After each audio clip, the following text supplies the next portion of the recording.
really full schedule here for the next couple days, so I'm going to try to do my best to keep us on time. I'd like to start off just by having everybody in the committee introduce themselves and tell us where you're from and what you do. And I'll start down here with Senator Peck. Virgil Peck, District 15, Southeast Kansas, 5 counties down there. I live in Montgomery, which Independence and Coffeyville are the 2 largest towns. We have a couple of counties that only have a population of about 2,500 as well. Been in the Senate for this is my 5th session, was in the House for 6 terms. Okay. Representative Owsley. Jared Owsley, House District 24 in Northeast Johnson County. Rick Cluse, District 3, pretty well Southeast Shawnee County, West Douglas, Franklin, and all of Osage. Lewis Reese, 31st District, Wyandotte County. Been in the House for 21 years. I'm Representative Pat Proctor. I serve the people of Leavenworth, Fort Leavenworth, and Kickapoo in the House. Craig Bowser, work for the people of Senate District Number 1 in Northeast Kansas. That includes all of Atchison, Doniphan, Brown, Jackson, Nemaha, parts of Marshall, northern Jeff County, and northern Leavenworth County. Sean Chauncey, District 65, Junction City, Fort Riley, Erie County. Red Barrett, representative for the 76 House District. That's all of Coffee County, bottom half of Osage, and the rural east side of Lyon County. Staff. My name is Kyle Hamilton. I work in the revisor's office. I've been with them for the last 10 years. Jill Shelley, Legislative Research, getting to serve for this committee since 2007. Kate Smeltzer, Legislative Research. Walter Schmidt, Legislative Research. Legislative Research. Connie Burns. I've been there 33 years. I'm a committee assistant.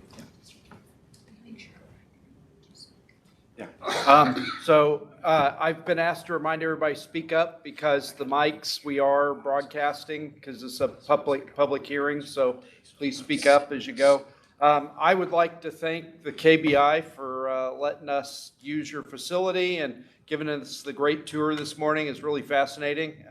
Sitting right here under our noses, I had no idea all this was going on, so thank you very much. What I'd like to do is go ahead and kick off with testimony, and our first conferee is Robert Stewart.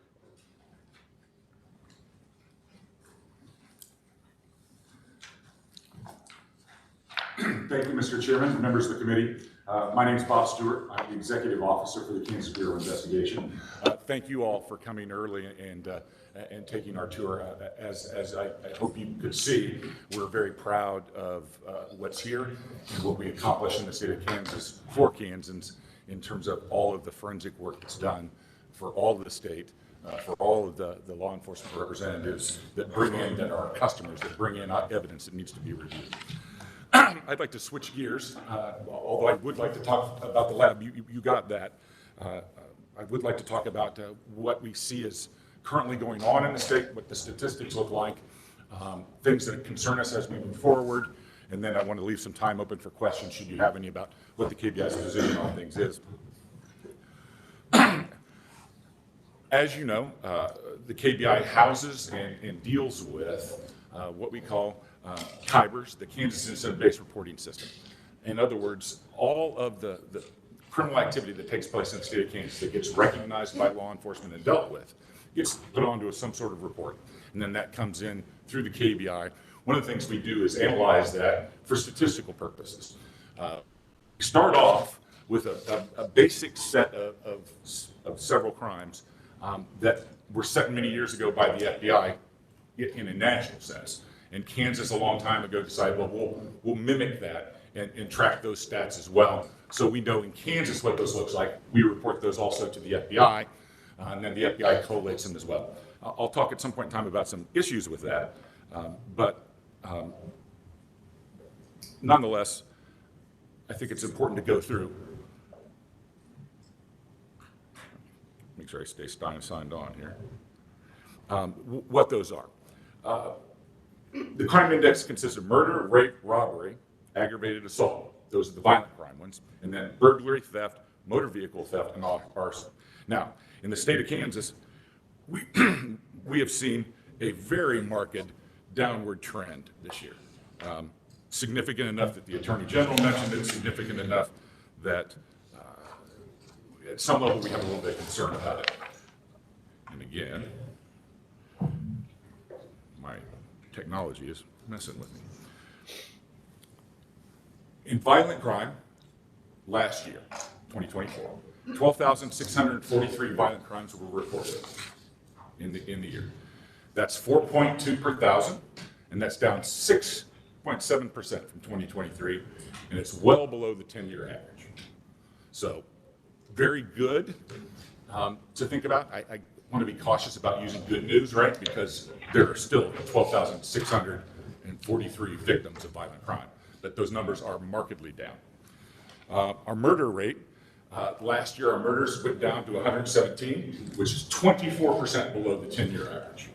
Again, a significant downturn in the number of murders. Rapes, and here's, I want you to remember this particular piece, and I'm address it again in a minute.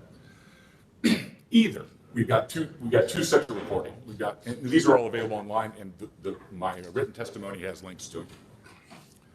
Either Kansas had 989 rapes last year, or 977 rapes. Now, I'll talk about why those. I just gave you two numbers in a minute. But that's about 16.9% below the 10-year average. Still, though, I hesitate to call that good news because if you do the easy math, about 3 times a day, someone gets raped in the state of Kansas. It's still a significant number. We can't just stop and say, okay, our job's done here. We knocked off 16.7% of them, pat ourselves on the back and go about our work. It's still a significant issue. Still something that we in law enforcement in the state of Kansas need to deal with. And it works across the board. Robbery, another one of the violent crime statistics. 940 robberies reported in the state of Kansas by law enforcement. 31.6% decline off of the 10-year average. Again, really significant numbers that we'll talk about in a minute. Here's one that's different, though. The last of the violent crime is aggravated assault. We had reported to us 10,597 aggravated assaults. That's 7.8% above the 10-year average. And it's a 32.4% increase from pre-COVID numbers, which averaged about 8,000 a year. We'll talk about maybe some of the factors of why that is. Neither I nor many of us at the KBI are criminologists, but I will tell you when we sit around, we will all have an opinion about what the crime rate means, what it's done, what our effect is. It's very difficult to stand up here and say on behalf of the KBI, here are all the right answers. But we certainly can talk about maybe things that we think are both problematic in the reporting, but also reasons why some crimes have gone down and other crimes have gone up. Switching over to property crime, there were 58,161 property crimes reported in the state of Kansas in 2024. That's 19.2 crimes per 1,000 people if you spread it across the state. And again, good news, down 12.9%. Theft, there were 43,636 thefts reported. That's 75% of the total amount of property crimes. It's 18% below the 10-year average. Burglary, 7,118, 36% below the 10-year average. And that number is the lowest since the year I was born, 1966. So just a startling drop in the number of burglaries reported. And finally, the final one that's in that category is arson. 419, it's not the final one, 419, 22.4% below the 10-year average. I saved for the final one, the one that we kind of like to rely on quite a bit, and that's motor vehicle theft. There were 7,407 reported motor vehicle thefts in the state of Kansas in 2024. That's a 7.2% drop from the 10-year average. The reason why I saved that one for last is it's one that not only our statisticians, but generally criminologists in the field would say is the most reliable stat. One of the problems with crime stats is people don't report crime. Next door neighbor in my cul-de-sac, his son left his bicycle out and it got stolen. He didn't call the Lawrence Police Department to report it stolen. I'm not going to mess with it. But the crime that we recognize is reported at probably the highest rate is motor vehicle theft. Why? Because you have to get insurance credit for it. we all have to have insurance on our cars. If you want insurance to pay, you have to show them a police report. So our statisticians, the criminologists all suggest that the stat that you can rely on the best in terms of how many members of the public actually report is motor vehicle theft. And that looks like it's down 7.2%. So that's a validating factor to all those other statistics that are showing a downward trend. So we would validate the downward trend based upon motor vehicle theft. Certainly, we can understand and we believe that there are a lot of rapes that don't get reported. There are a lot of burglaries that don't get reported for various reasons. People aren't obligated to do so and don't. Much as we would have them do it, they have their own reasons. But motor vehicle theft is the one that we really catch and can see, so that's one we rely on and like to point out when we're talking about it. This is a validating stat. As I mentioned, our KYBR systems, the Kansas Incident-Based Reporting System, is what tracks those statistics I just gave you. It's only as good as the statistics that come in. We get underreporting from the public, as I just mentioned. Sometimes we get underreporting from agencies. Right now, in the version that's out there, that's on our website, and you have a link to, 2.55% of the Kansas population, of the 3 million plus of us, were in areas that didn't get crime reported. Some of that's delayed reporting by an agency. Some of it's that maybe they didn't have any, so we didn't see it. There may be other reasons why a department hasn't reported to us, but 2.55% of the state is not represented in this statistical accumulation that we have.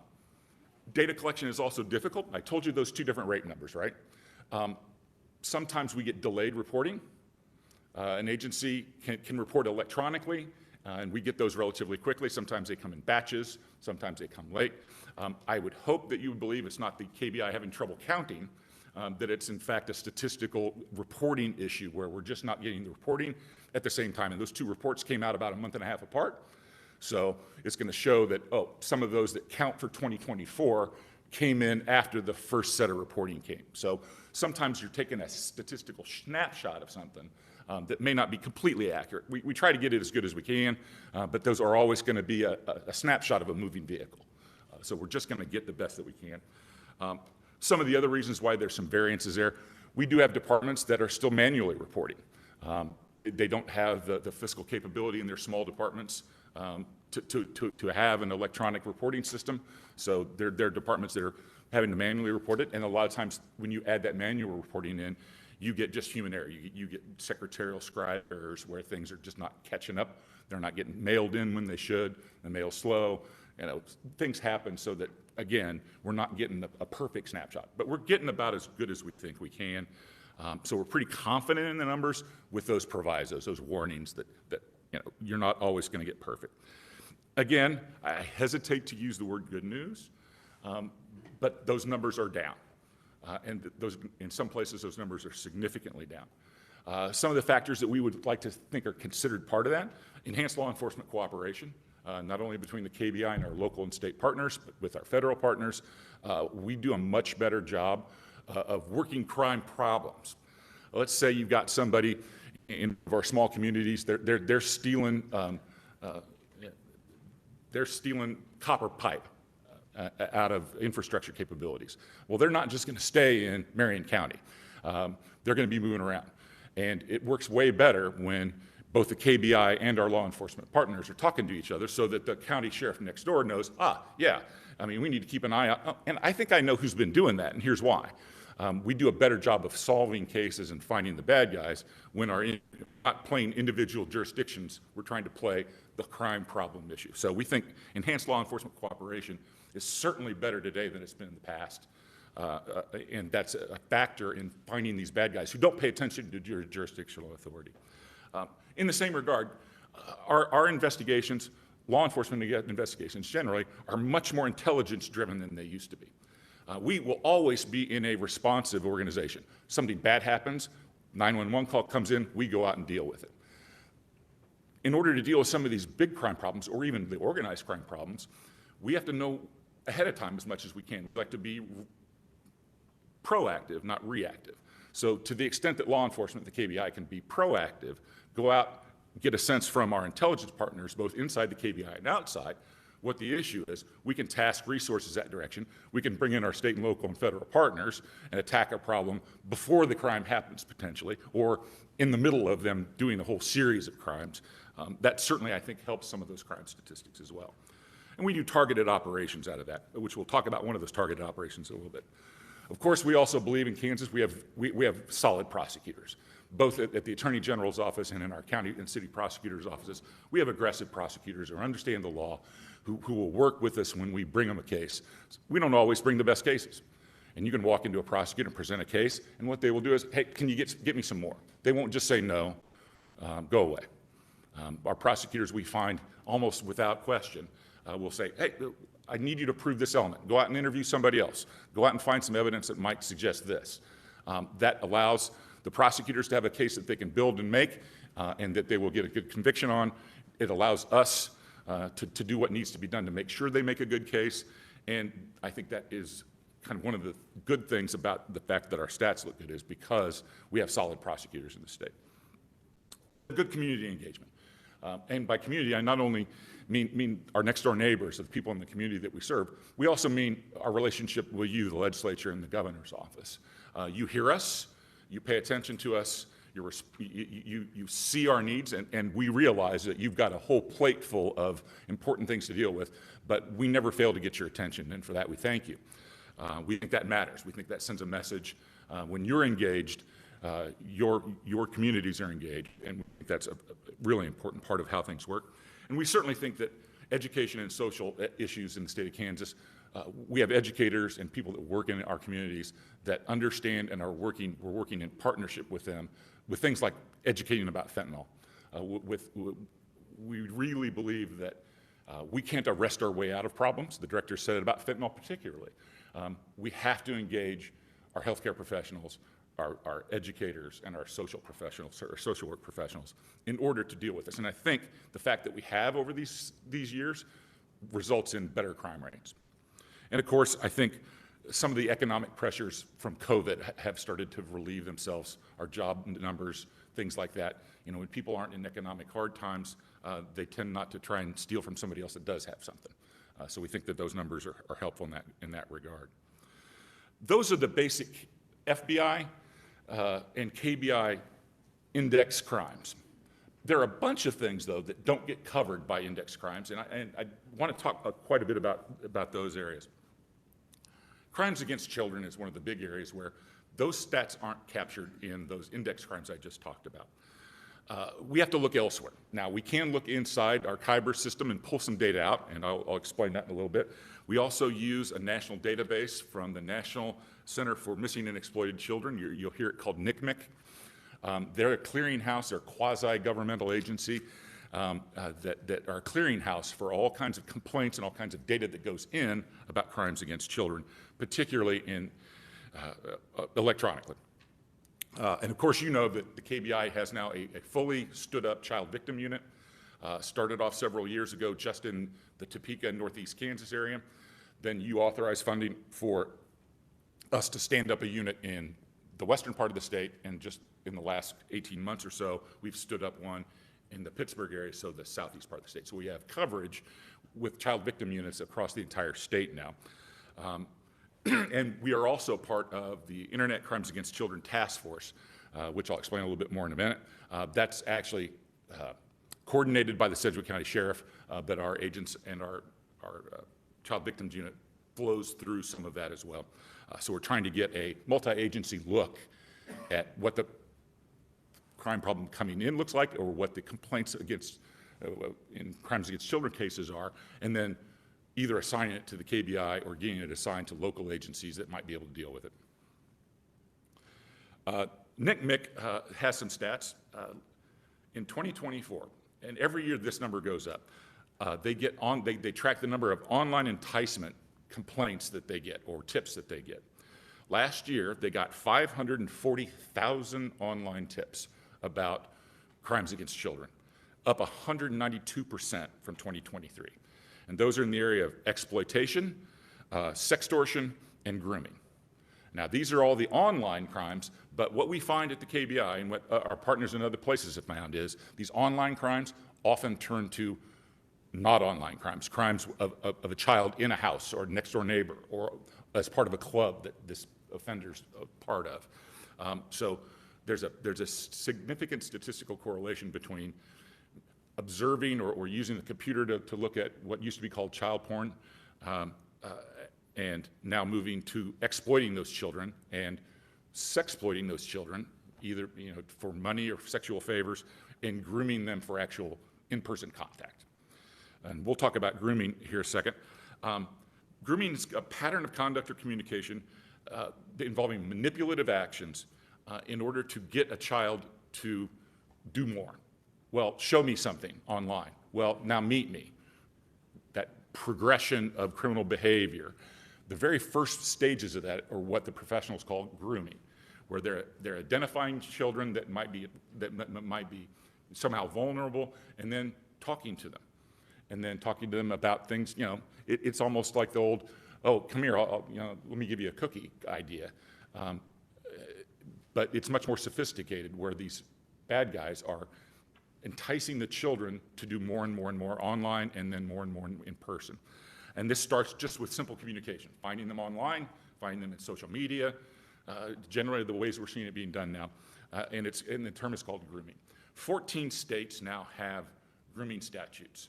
I'm not, don't want to tip hands too much, but I think some of us are working toward presenting you with a grooming statute this session for you to observe, to look at and figure out whether or not you believe you should criminalize some behavior in Kansas. Obviously, it's going to be one of those difficult ones because we're getting close to that First Amendment thing. We have the First Amendment. Where does that free speech cross over into prohibited criminal behavior when it comes to contacting and dealing with children with the express goal of sexually abusing them? So you can look to see us as the session goes on, talk about a potential grooming statute. I use the term child pornography. The current term that we use is CSAM, or child sexual abuse material. It's more descriptive, and we believe it more accurately paints the picture of this starts as maybe images online, but we see it almost invariably move to physical damage, sexual abuse actually occurring in a home or in a backyard or something. The cyber tip line through NCMEC got 20.5 million total tips in 2024. Tips for Kansas get routed through the ICAC task force I talked about, the Internet Crimes Against Children task force that Sedgwick County clearinghouses. So any that then would get directed at Kansas, either by way of the complainant mentioned that this was happening in Kansas, or we have an IP address resolved to Kansas, that would come through Sedgwick County. A lot of those get assigned to KBI agents, and KBI agents work those cases to whatever logical end they get worked to. We integrate that to some degree as best we can into our sexual assault stats that I'll talk about in a minute. One of the reports that I mentioned that the KBI is out there is our domestic violence, stalking, and sexual assault report. And that's where one of the rape numbers was 977 versus 980 something. This report was 977. We could suss out of that data pool crimes against children issues. Of those rapes reported under 18, 486 of the rapes in Kansas reported in 2024, 48.1% of them were under 18. 52 of them, so 5.1% of them, were under 10. Charged rate. The arrest rate, only 13.3%. So work to be done, right? Work to be done. Those numbers are coming down, but we're still not catching. We're not clearly investigating, identifying, prosecuting, and sentencing enough of them. One of the others that doesn't get tracked except inside our own system is criminal sodomy, not counted in the index stats. There were 314 instances of charged conduct of criminal sodomy in the state of Kansas in 2024. Under 18, 207 of them. Under 10, 56 of them. Sexual battery, I didn't pull the full number, but the under 18 number of sexual batteries on our arrest reports in the state of Kansas were 632, 234 sexual battery arrests under age 10. So significant numbers. one of the reasons why I'm hesitant to say the fact that our crime numbers are down is good news when we see significant numbers of crimes against children in the state of Kansas. Finally, in the child arena, I want to talk about child homicide.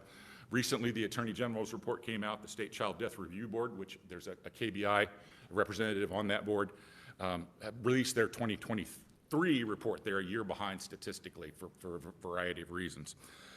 There were 32 that they reviewed that were homicides, so 32 children were killed in 2023, 25% increase from 2022.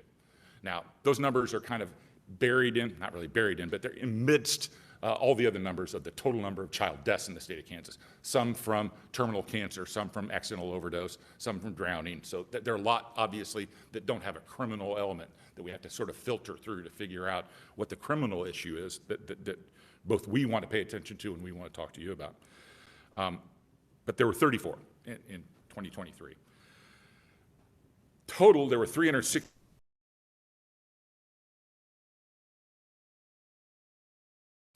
autopsies where toxicology was done, so a lot of them didn't for a variety of reasons. Some obviously under the care of a doctor, someone's got a terminal cancer designation. Toxology. So, but some of meeting is being transcribed and summarized.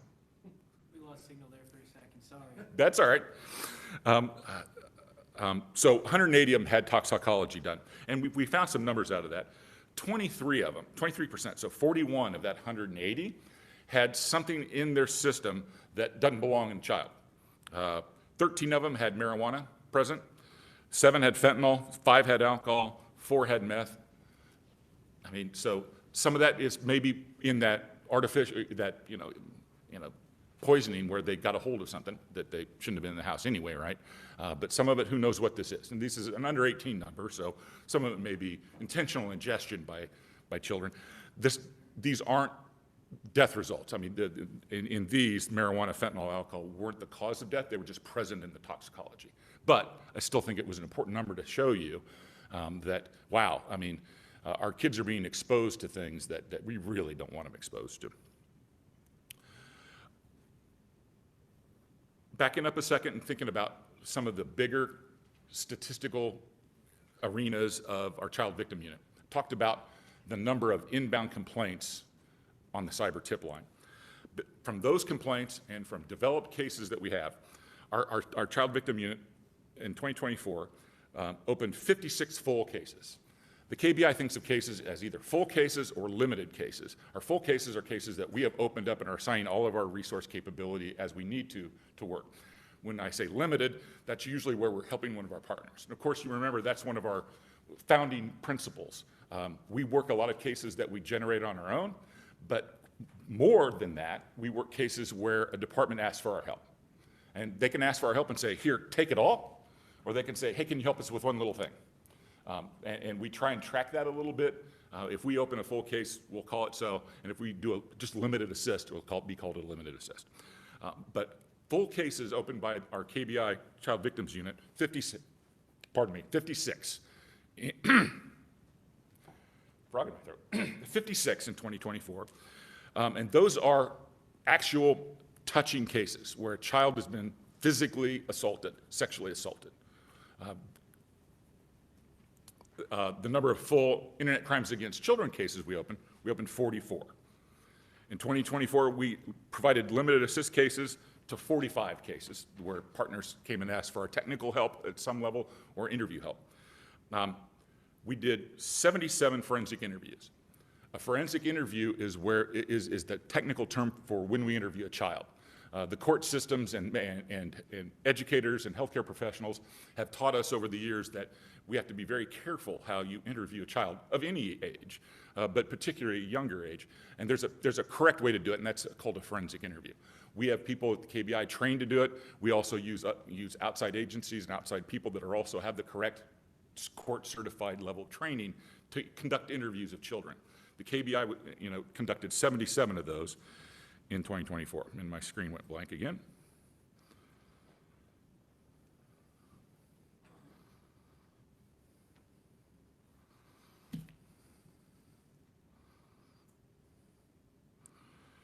We did 223 search warrants in 2024.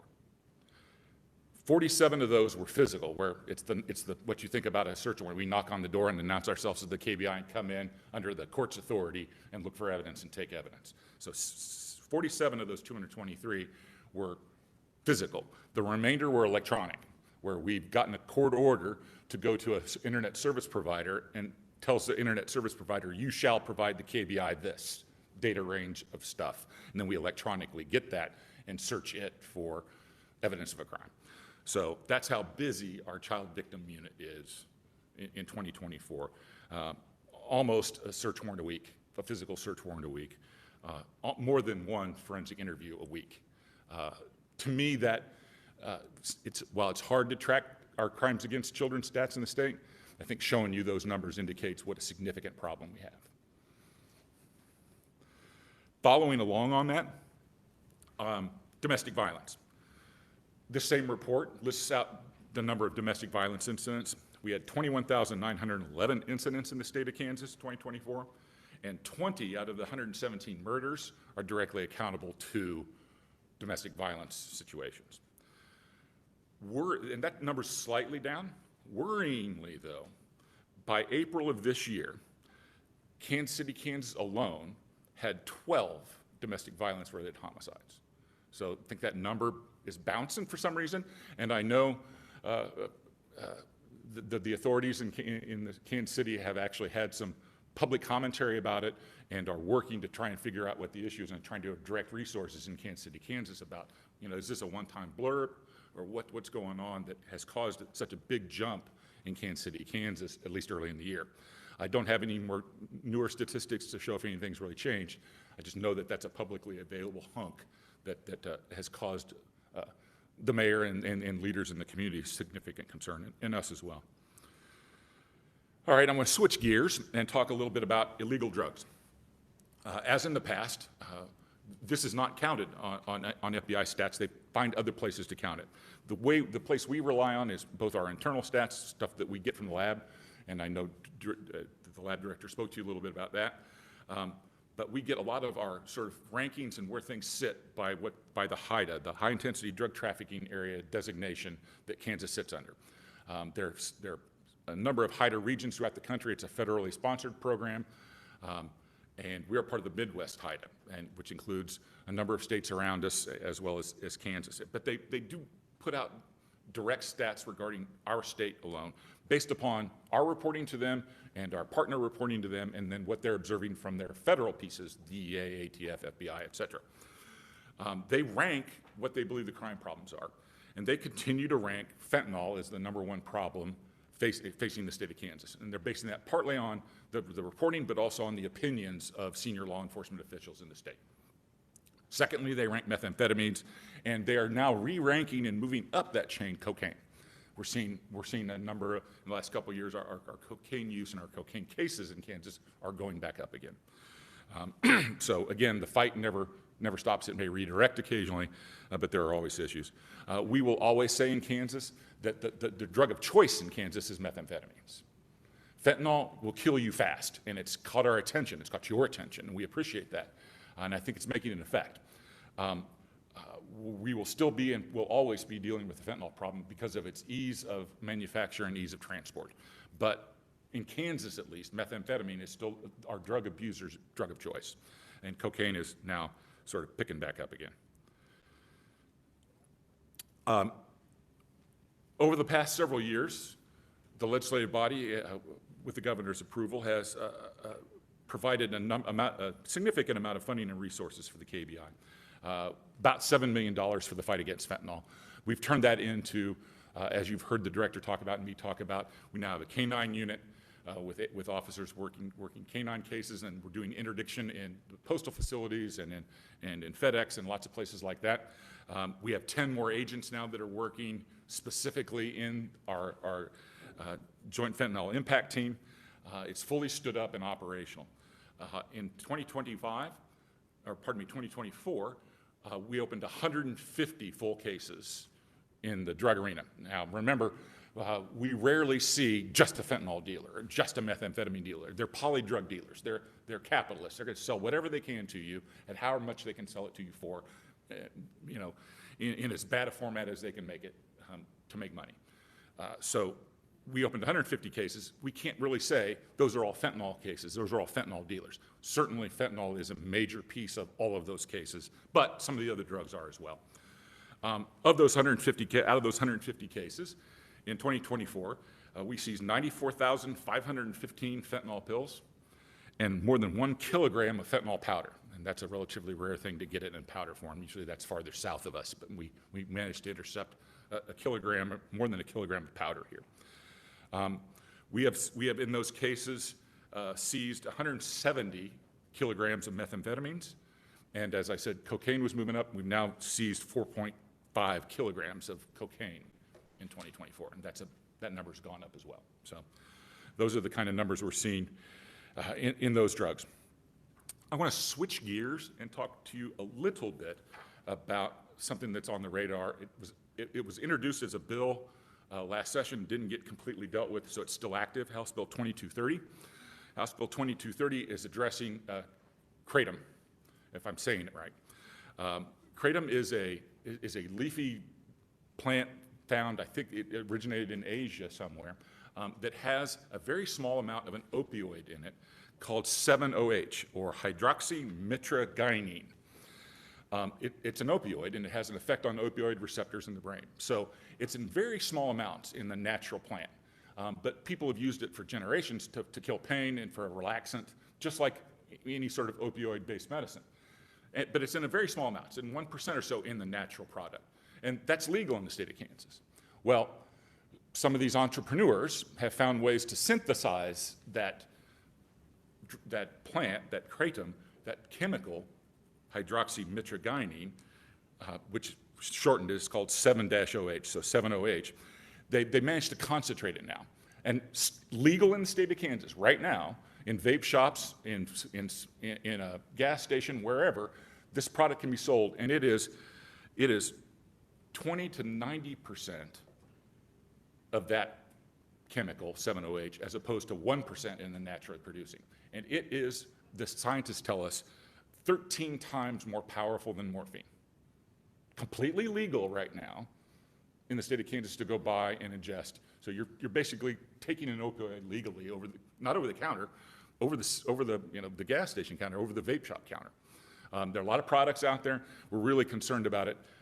Someone else, actually, I think from an industry perspective, has put a bill out there. So I'd ask you to pay attention to that, see what it's about, and deal with it. We have had a lot of citizen complaints about it, concerns, so we're tracking it as well, and it's certainly on our radar. Kansas Department of Health and Environment put out a warning less than a month ago about it. Our federal partners are also beginning to see this as an issue and may be trying to deal with it federally. I don't know that I would suggest that we wait when it's that powerful of a drug that can just be purchased by a 13-year-old at a corner store. Switching down a little bit from that, I want to talk about marijuana. Certainly there are a number of bills, again this session, that you all are going to address regarding legalization in different forms. Midwest HIDA still considers it a dangerous drug of choice and ranks it very highly. We believe that much of the movement to try and make it legal is basically a propaganda effort. There's so much money in the legal marijuana business and in the black market marijuana business, even when it's legal, that we just don't know a way other than to call it propaganda. Current products are 20 to 90% THC. Marijuana 10 or 15 years ago, 4% THC. There's a difference in the marijuana today, in the THC products, the vape products, the pre-rolled cigarette products, all the stuff that you can get today. There's a difference in its chemical effect than what it used to be. It has intensified psychoactive effect, and that's what the sellers want, right? They're trying to sell you the high. These are capitalists, so they want a product that gets you higher. What happens, our medical experts are starting to see that intense psychoactive effect is now, what do you used to hear? Well, it's not a gateway drug. You can't get addicted. With this stuff, they're now realizing because of its potency levels, you can get addicted. And it does have physical and mental effects. One of the things that emergency rooms are finding, something called hyperemesis. That's the nice name for it. A friend of mine that's in the medical profession says that the ERs call it scromiting, which is a combination of the words scream and vomit. And for 12 to 20 hours, if you overdose, if you take too much of this high-powered THC, you can go into hyperemesis and spend the next 12 hours screaming and vomiting. So we're not talking about something, it's not a big deal, it's okay, it should be legal. It's legal in other states, why isn't it legal here? When we've got that kind of problem. One of the other pieces of it is cannabis use disorder. This is an actual technical term by psychiatrists, that's in the Diagnostic and Statistical Manual -5 of mental disorders. It's actually listed, cannabis use disorder. Using this higher powered THC leaves addiction rates of up to 30% of daily users. Addiction. And in teens, 1 to 6 will be addicted if they have daily use of this higher powered marijuana. They have an elevated schizophrenia risk, and they have increased chance of intellectual impairment. This is like me talking to 30 years ago, talking about the dangers of smoking and having R.J.R. Reynolds saying smoking's okay. The effect on our children with this higher powered stuff is terrible. And I think as we experience it in states that have legalized it, keep experiencing it, we're going to see more and more that what we're seeing is accurate, and that we're doing terrible damage to our children. Not necessarily because of that, but because of other reasons. You probably know that the KBI and the Attorney General just went on a marijuana enforcement action in the past month. We have, over the last year and more, been getting more and more complaints from our local law enforcement partners, but also the public, about the open sale of illegal marijuana products in vape shops and in little small stores around the state. So at the direction of the Attorney General and then Director Mativi, we began an investigative operation that culminated last month in an actual takedown. Some of the numbers from that takedown, we collected 43,867 pre-rolled marijuana cigarettes, not CBD, THC-laden marijuana cigarettes from these stores being sold over the counter. We collected 35,627 vapes, which are also currently illegal in the state of Kansas. We collected 343 pounds of THC flower, also illegal in the state of Kansas. We collected 95,686 packages of edibles that contain THC and psilocybin. Psilocybin is mushrooms. And we seized $35,435 in currency that they couldn't associate with legitimate business. So, a pretty significant operation. We think it's just a dent. The industry has asked us lots of questions about it. They have been in the media about it, trying to defend their action, defend what's going on. We suggest that this is very clearly, in the state of Kansas, things that are currently illegal and should remain illegal. One of the things that the chairman asked me to talk about was human trafficking and give you a brief on human trafficking. I'll tell you that's a difficult area to track. Recently, last year, you all passed a law that's now KSA 38-2231B3, which requires law enforcement to put children that they recognize might be at issue into protective custody. And there's some reporting requirements. So we're going to start getting some better reporting. That's the tail on that, right? It's going to take us a couple years to start getting some better reporting. But we do have some other indicators that are out there. The Department of Children and Families has an immediate response team and has some tracking that we're able to tap into. And their juvenile intake and assessment centers, their JACs, also have some capability to see some of the tracking numbers. And then there's what's called the Polaris Project. And this is something that the KBI has paid attention to and has access to over a number of years. Polaris Project is a not-for-profit tip line regarding human trafficking. So we can see, I can give you some numbers based upon those Polaris tip lines that come in globally, but then get assigned to Kansas. In 2024, Kansas received, the KBI received 35 Polaris tips. We got 6 public or local law enforcement human trafficking tips. There were 37 of the DCF immediate response team callouts and 54 JAC assessments that there was a human trafficking issue potentially, and there were 2 open cases in the state of Kansas that I refer to in my written notes. So that's the numbers from 2024. I have also some preliminary numbers from 2025 as of earlier this month.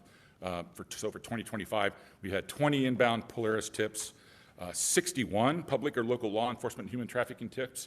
So that number's up quite a bit already. So I think that maybe that new legislation regarding placement and reporting is starting to show some progress. 50 DCF immediate response team callouts and 51 JIAC assessments. So those numbers, the reporting numbers are going up. We still don't know whether that means we had that amount of human trafficking before and it just wasn't getting reported, wasn't getting maybe even investigated properly, or whether we've got bigger numbers. So it's going to take a few years to work that through. But that's kind of where we stand in terms of an update of the way the numbers look to us. One of the last things I'd like to talk about you is line of duty deaths. In 2024, there were 0 line of duty deaths in the state of Kansas for law enforcement officers. Already this year, we've had 4. Phillips County Under Sheriff Brandon Gady was killed on June 27th. Wyandotte County Deputy Sheriff Elijah Ming was killed on July 26th. Kansas City, Kansas Police Officer Hunter Simonchek was killed on August 26th. And Hayes Police Sergeant Scott Hyman was killed on September 29th. 2 of those were in response to domestic violence situations. One of them was in response to an illegal firearms call, and one of them was a pursuit in Kansas City, Kansas, where a guy, the facts still aren't all the way clear or all the way public, but there were multiple stolen cars, and he was in flight, and an officer was trying to put out stop sticks, and he veered in and hit the officer. So very concerning to us that trend has gone from 0 2 years ago, last year, to 4 already in 2025. We think about lots of reasons. The domestic violence problem is, which I previously noted, is going up, clearly a problem. Lots of emotion, lots of energy that goes on in those situations. They're difficult for law enforcement to respond to. They're always high emotion, and guns, knives, fists always get involved. And of course, one of the things that an old instructor at the FBI Academy told me is whenever law enforcement shows up to a crime, to a scene like that, it's an armed fight because we're bringing a weapon to it. We have to defend the people we're there to protect. We have to figure out what's going on. We have to defend ourselves as well and keep our weapons from being taken from us, and that happens on occasion.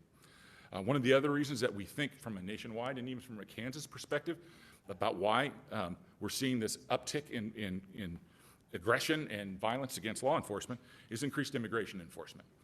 We believe that there's a certain part of the undocumented community now that feels like I'm going to get put in prison or sent somewhere, and they're making a fight or flight decision that maybe they wouldn't have made before. And that fight or flight decision, if it's a fight decision, now law enforcement's engaged in a fight with somebody that maybe it was just going to be a normal contact point. Maybe it was just a, hey, what's going on call, what's happening here call, but suddenly it's going to turn into a more violent situation because of the increased enforcement in the immigration world. We also are definitely seeing, and I know you all have thought about it because you are now to some degree in the line of fire, with what we're calling grievance-fueled violence. Social media that radicalizes people both to the far left and the far right that then feel like their only course of action is violence. You are maybe a target of that, and certainly some of you that have received white letters in the past were a target of it. In Minnesota, there was a moderate Democrat leader up there who was shot and killed, and the man who did it was fueled by grievances he had against the other party. To the extent that that sort of vitriol is out there, it's radicalizing those people who are most likely to be radicalized, that aren't squared away in their beliefs or their life. You're a target, we're a target. People that disagree with them are a target. Charlie Kirk was a target. It happens on both sides of the spectrum. I just got back from the International Association of Chiefs of Police meeting in Denver. 35,000 chiefs worldwide are part of the organization. There are about 12,000 law enforcement leaders in Denver last week. And one of the resolutions they had was identifying this particular problem, this rhetoric-fueled violence, and what we as law enforcement could or could not do about it. And there's a whole lot of sort of hand-wringing and shoulder shrugging, because, especially in America, we can't outlaw some of that. Where the First Amendment stops and where prohibited speech begins is a difficult line to draw. And so from a law enforcement perspective, but I also know from your perspective, that's something to be cognizant of and be thinking about. But we are worried about it in terms of not only protecting you and citizens of Kansas, but protecting ourselves when we get these radicalized behaviors. All right, I want to wrap up to give you time for questions. Just give you a random some random KBI stats I thought would be valuable for your insight and oversight of us. We have about 350 employees. You heard from our lab director, about 98 of them work here. About 112 are sworn agents, between 100 and 112, depending on our hiring rates and everything like that. So 30%, and everybody thinks, well, the KBI are all the guys with the guns and the badges. Only 30% of us are the guns and badges folks. And you've heard some of the stats about what they do. The other 238, though, the other 70% have jobs here and jobs elsewhere. And I'll talk just a little bit about it. Before I get there, though, I do want to talk about some of our investigation numbers a little bit more. The KBI is pleased to say we have a 97% conviction rate over the last 10 years. So when we take a case to a prosecutor, 97% of the time that prosecutor gains a conviction. We average about 80 convictions a year out of KBI cases. We opened 592 total full investigations in 2024. So I gave you little pieces of it. The big global picture is we had 592, and that's up significantly in the last 2 years because of your help in plussing us up and getting more agents, more analysts, more backbone capability. Our average previously had been the 200s. Now we're jumping up quite a bit based upon the resources you've allowed us to have. Last year we made 116 arrests. Our crime scene response team is kind of like, you see the evidence shows on TV. Our KBI has a crime scene response team. We work some of our own cases, but we also help small departments that need that capability to investigate those cases. We average 50 call-outs a year. So last year we had exactly 50, and that's our average, coincidentally, of call-outs. So about once a week, our evidence response team is somewhere in the state of Kansas collecting evidence, forensic evidence, at a level by which it's complicated enough they needed the experts out there to collect it. Our computer crimes unit opened 119 cases and provided limited assist to the departments in 109 cases in 2024. Our high-risk warrant team, you would think of it as the SWAT team. Our high-risk warrant team worked 75% of the cases they were called out on were KBI cases. We are finding more and more those cases I talked to you about, those child sexual abuse cases where we do physical warrants. More and more of those cases are bad guys who are acting in violence. In fact, a couple of years ago, 2 FBI agents were killed through a door in Miami, Florida, when they were knocking on the door to do a search warrant, and the bad guy just opened up with a semi-automatic weapon through the door and killed 2 FBI agents. So we are correspondingly sending more of our high-risk warrant team, tactically trained agents, out on what used to be regular arrests or regular search warrants, because the danger levels are getting to a point that from a management perspective, we don't feel like we have a choice but to engage at that higher level of tactical capability. They had 43 call-outs in total last year. So again, almost once a week, our high-risk warrant team is out somewhere dealing with somebody that we believe is armed and dangerous or could otherwise cause harm to themselves or the community. You've heard me talk about the Forensic Science Center, and for the interest of time, I won't go into that, except that you know now that there's a biology, a chemistry section, a bloodstain pattern section, DNA data bank, latent prints, firearms, trace, and toxology. I mean, we're a full shop here. We can do it all. And I'm so proud of it, and I'm glad that you got to have the tour. The piece that we haven't talked about yet is our information service. That's most of the remainder of our folks. They handle all the records that we talked about that come in, all that crime stuff that I've just been going through to you. Guess who I've been bothering to get that information from? Those folks. They're the ones in charge of all the fingerprint background checks that we do that get turned around in less than 48 hours when an agency says, hey, we want a background done. That gets done usually in about 8 hours, but no later than 48 hours. The scrap metal registry run by the KBI, those folks in our shop. the asset forfeiture registry, and the registered offender database are just some of the things that that shop does.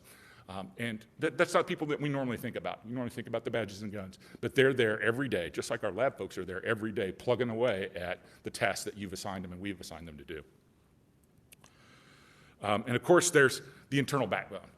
We've got, you saw one of the young ladies walking around taking pictures. She's part of our PIO office. We have to obviously talk about what we do and provide information to the community. So we have a team that does that. We also have our backbone systems, our internal cybersecurity teams. We've got a lot of information that's really sensitive. People want it, so we have to protect it. It gets attacked multiple times a second. So our internal cybersecurity team has to fight that off. They run things like the central message switch, the automated biometric information system that can identify fingerprints and retinal exams and all that sort of stuff.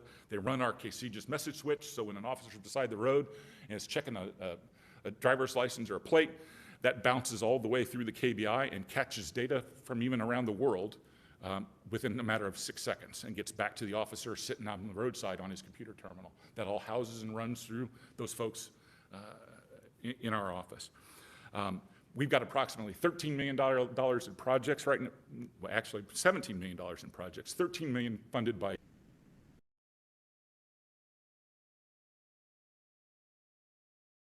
seven information projects. So that team is big, it needs to get bigger.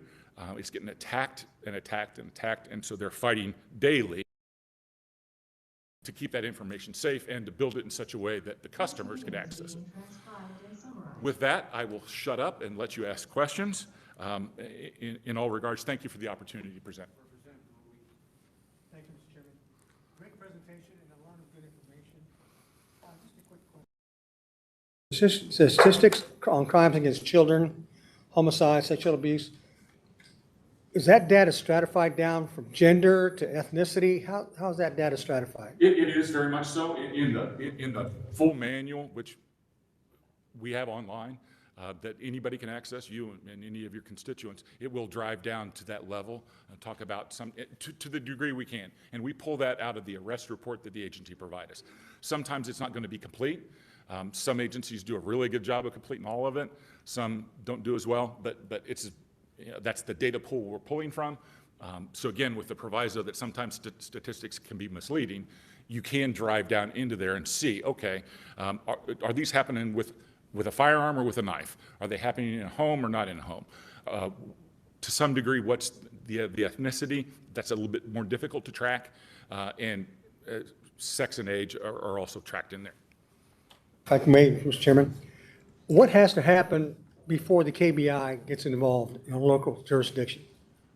While we do have, as we've sort of talked through, we have original authority of a sheriff, so we can open cases. The vast majority of our cases still are ones that are referred to us by our partners. And they could pick up the phone and call their local KBI agent. They have relationships with those folks.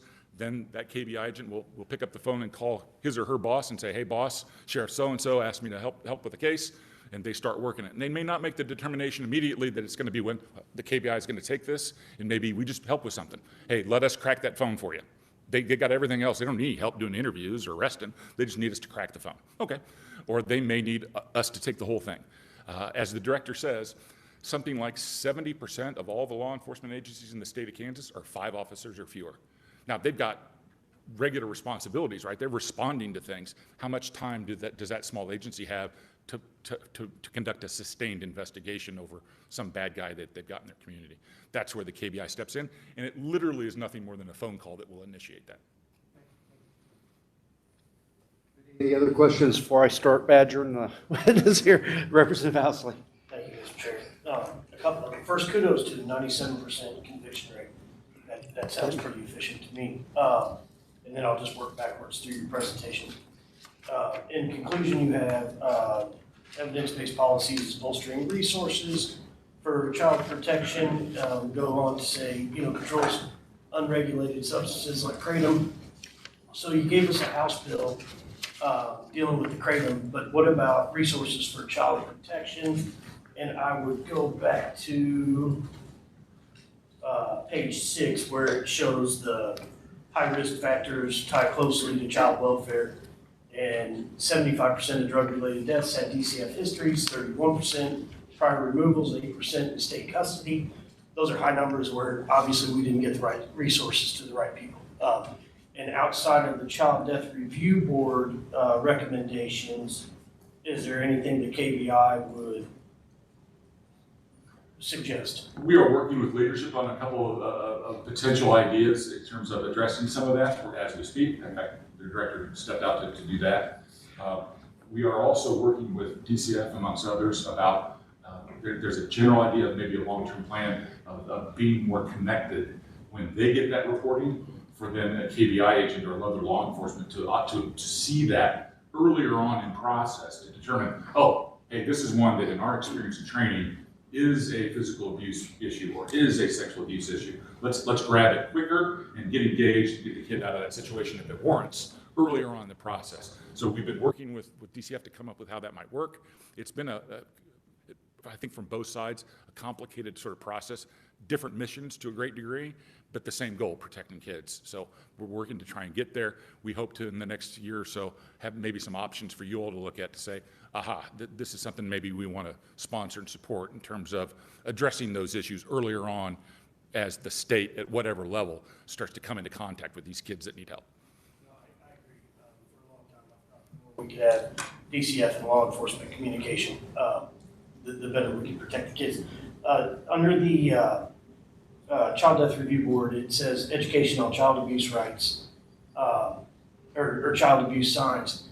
And 3 or 4 years ago, we passed a child abuse pediatrician reference assessment. You know, some pediatrician that specializes in the signs of child abuse. You know, what might be to one pediatrician look like a schoolyard accident, to another one's like, no, this is absolutely, you know, a sign of abuse. And I had not heard any pushback in all the hearings that we had you know, prior to that bill passage. And here recently, I have heard some pushback, and I think we'll see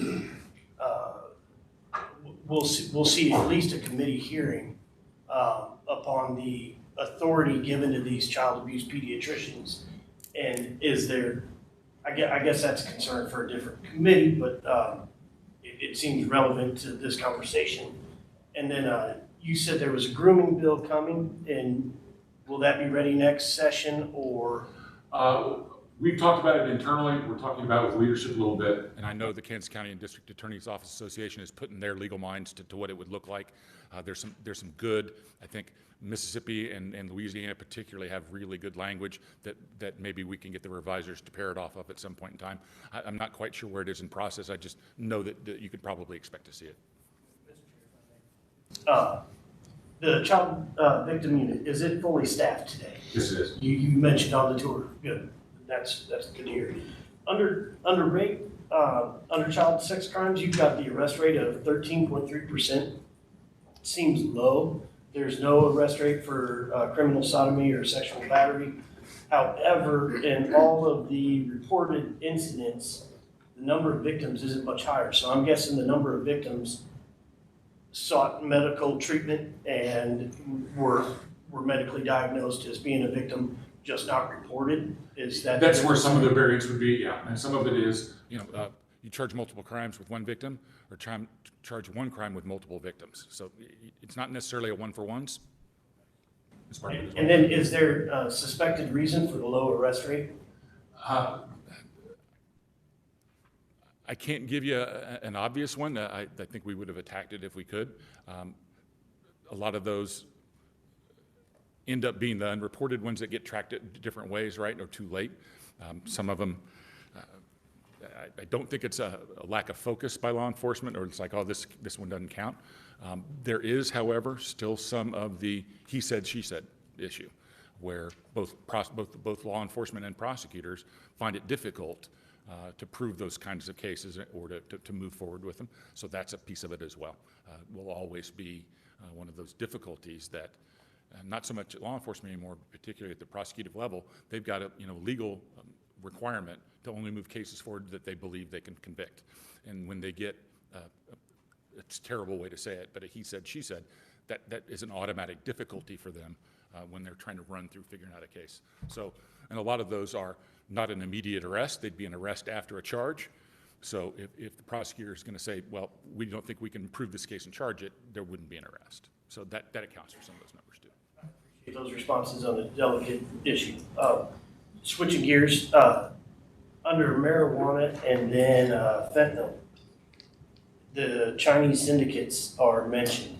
And I'm just curious if trade, if tariffs have any impact upon any of the smuggling rings. Were they using, legal trade to smuggle fentanyl in?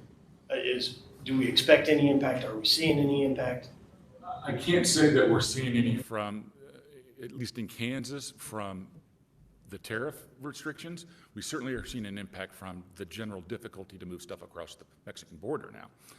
That's made it more difficult for drug traffickers to move it, and they're having to find alternative routes. They're now trying to move it through Canada and other ways, whereas in the past several years, it's been much easier for them to just bring it across the Mexican border.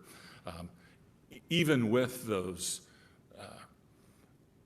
potential economic barriers of tariffs, they're black marketing it. And I just got a really interesting report from a California EPA scientist who was talking about not just them illegally moving across the drugs or the drug precursors, they're illegally sending across pesticides to put on the marijuana they're growing, legally and illegally in the state of California. And she couldn't determine what it was, so in a nutshell, she sent it to Fort Detrick, Maryland, which is where the weapons of mass destruction program for the military is. They were the only people that could figure out what this pesticide was that's being shipped across into California from China. And they said it's two things different, two branches of chemistry different than nerve gas.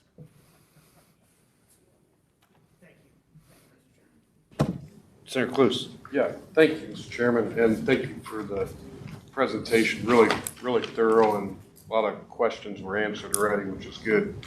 I didn't see an update on the current building situation, and you didn't talk about those pet bats either. I'll talk about the building, and then I didn't hear the second part. You didn't update us on your pet bats. Oh, yeah, the pet bats are still up there. For those that don't know and hadn't had a tour, the old schoolhouse that we were currently in, up in the attic, we have a colony of bats, which keeps our mosquito population down. The building project is going on. We've used an on-call architect, HTK, to help us evaluate sites. We're in that evaluation process right now. We expect to have the results of that evaluation done internally and reported back appropriately to the correct oversight committees this session. We're hoping for like early February to give you a ranking of what we think might work, or if nothing on that list works, maybe another option. So, okay, go ahead, Senator Peck. Thank you, Mr. Chairman. I will try to be fairly Okay. quick. In the past, there's been a problem with having a sufficient number of forensic scientists. So my question would be, has that been remedied? If it has, what remedied the problem? If it has not, what's the hindrance? It's a constant struggle, not necessarily to bring them in to start with. As you heard from the talk this morning, we are on Washburn's campus. We have a number of Washburn students that are in this half of the building learning the sciences, and then we managed to hire some over the years. A problem isn't necessarily in training them. Trained up and fully at the peak of their game after 8 years or so. Then Marion Merrill Dow or Bear comes in with a much larger checkbook than the one you have, or that you give us to have, to keep those people around. So our fight is to keep those fully trained scientists around. Right now, we're doing a really good job of it. One, you've seen the facility they work in. They work in a top-notch facility. They work for a group of people that care about the job. They care about the business. So we're doing a pretty good job of not only recruiting, but retaining. The salary adjustments you've given us over the last couple of years have also made that easier for us to do. But it will be something that we need to continue to pay attention to. If we forget about it for a couple of years, we're going to find ourselves in a hole. And as you heard the lab director, T.L. Price, say, we're 10 years into a 20-year plan, and we're at about the 50% mark in terms of capacity that he wants to see. So we're on target for where we want to be, but we still need to grow in terms of the number of clients and the number of cases that come to us. We're still only getting our results out in 60 days at about a 40% rate, and he wants to get those numbers up. We want to get those numbers up. So yes, we're going to continue to try and hire to continue to fill the spaces that we have left in the building with the right equipment and the right people to work it and get those results out the door. So a couple of years ago, the legislature passed a bill legalizing a certain amount of THC in hemp. And I have talked to several beer wholesalers that are now very, very concerned about a product that they're being asked to distribute to liquor stores that is a THC-infused drink. And it's like you go to the liquor store, it's sitting right there on the shelf next to the beers and wines and all that. Is that legal? Is that illegal? How would you go about regulating that? Or how would you have us go about regulating that? That all comes out of the federal farm bill, right, where the hemp was first recognized as a legitimate product and that there's some level of THC in it, and that therefore some level of THC must therefore be legal under that whole scheme. It's chemically different, but the scientists will tell you it has the same psychoactive effect, a little bit less. THC delta 9 is the stuff that's in what most people would ingest to get high. Delta 8 is what's in the hemp products. The real problem comes not in that chemical difference or in how you describe it. It comes in how it's quantified. And what's legal, both in Kansas and according to the federal farm bill, is by weight, 0.3% by weight. Well, 0.3% of something dry volume is X amount, but in a can or a beverage like a Red Bull, like a can, or a Diet Coke can, that turns out to be still at the legal level, 5 to 10 milligrams of THC, which is enough to get you psychoactively induced, to get you high at some level. So at some level, it's legal by the strict definition of it. What we don't know, and because there's no product liability, there's no product safety issue, is how do we test that and how do we know that that's inaccurate, that what they say on the can is truthful? And we don't know that. So to those distributors, they're taking it into their own hands to determine, do we trust this product to be within the law under the Farm Bill and under hemp rules, or is it potentially outside of it? In any case, there's enough there to be intoxicating. Should we be outlawing it?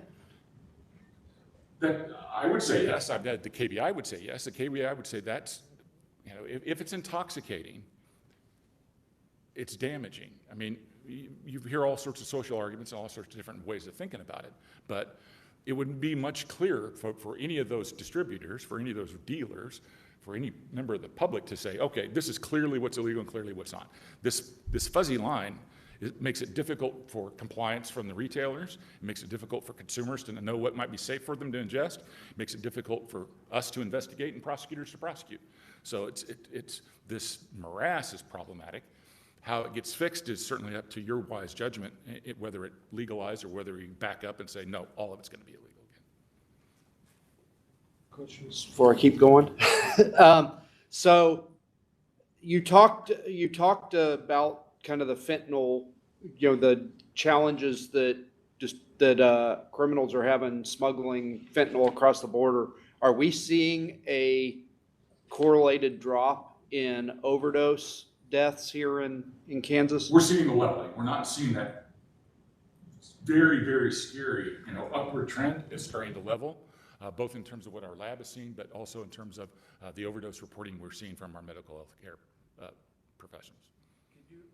Could you talk a little bit? I don't know if it's your office or if it's the Attorney General's office that's doing the work with Narcan and making Narcan available on the street. It's multi-agency, and it's not just law enforcement, it's also our educators and our healthcare professionals, based upon laws that you all have passed that allow that to be out there and should be distributed. It's certainly just a broad-based educational process. Hey, this is available. Here's what it does. You can have it. If you or somebody is an abuser, have this around because it will save your life. Director Mativi in his previous life as an EMT actually administered to more than one person and can talk to you about it's almost instantaneous from being in an overdose status to being awake and okay. The fact that Narcan's out there and is now being much more widely distributed is one of the contributing factors to the much lower, or the steadying off and dropping of that overdose death rate. Still, the fentanyl use, we think, is still there. The death rate is going down. All right, thank you very much for your time. We really appreciate it. And again, thank you for letting us use this facility. Absolutely. Thank you all. So committee, we're going to break for lunch. We're going to start back here at 1 p.m. So please be prompt so we can get out of here on time today. Thank you. We're in recess.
And restart, and we're gonna, the next few items are an executive session.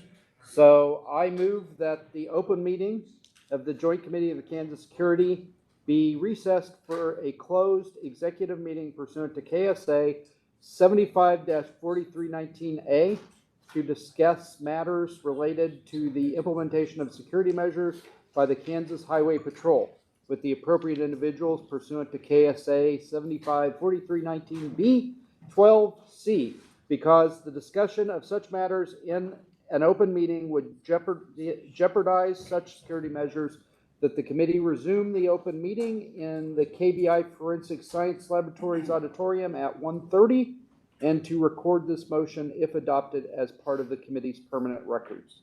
Do I have a second? Second. Second from the vice chairman. All those in favor signify by saying aye. Aye. All opposed, nay. Okay, motion carries. We're in executive session.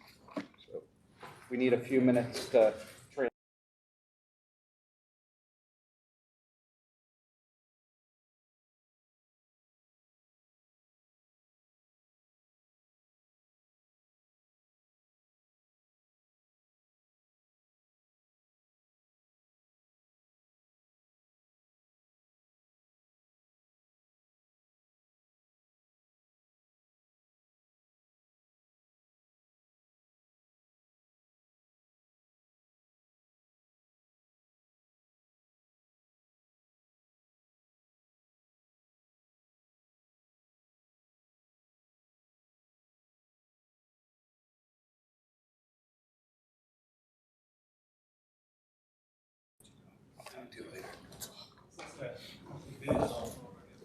Okay.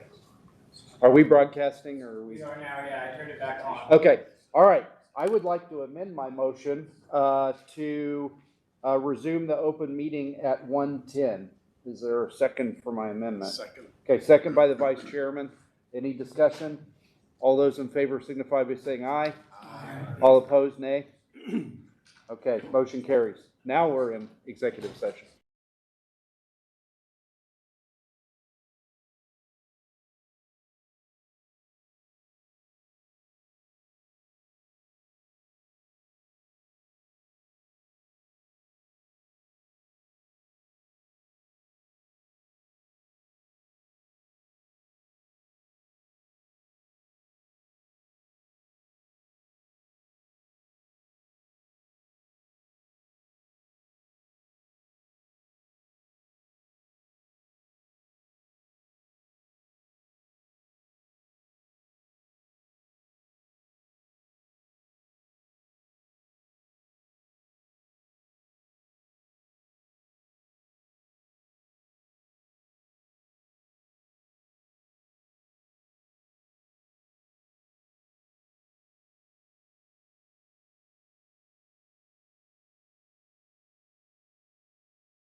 It'll be shared off the laptop will be up there, and then you'll be able to see it on that online.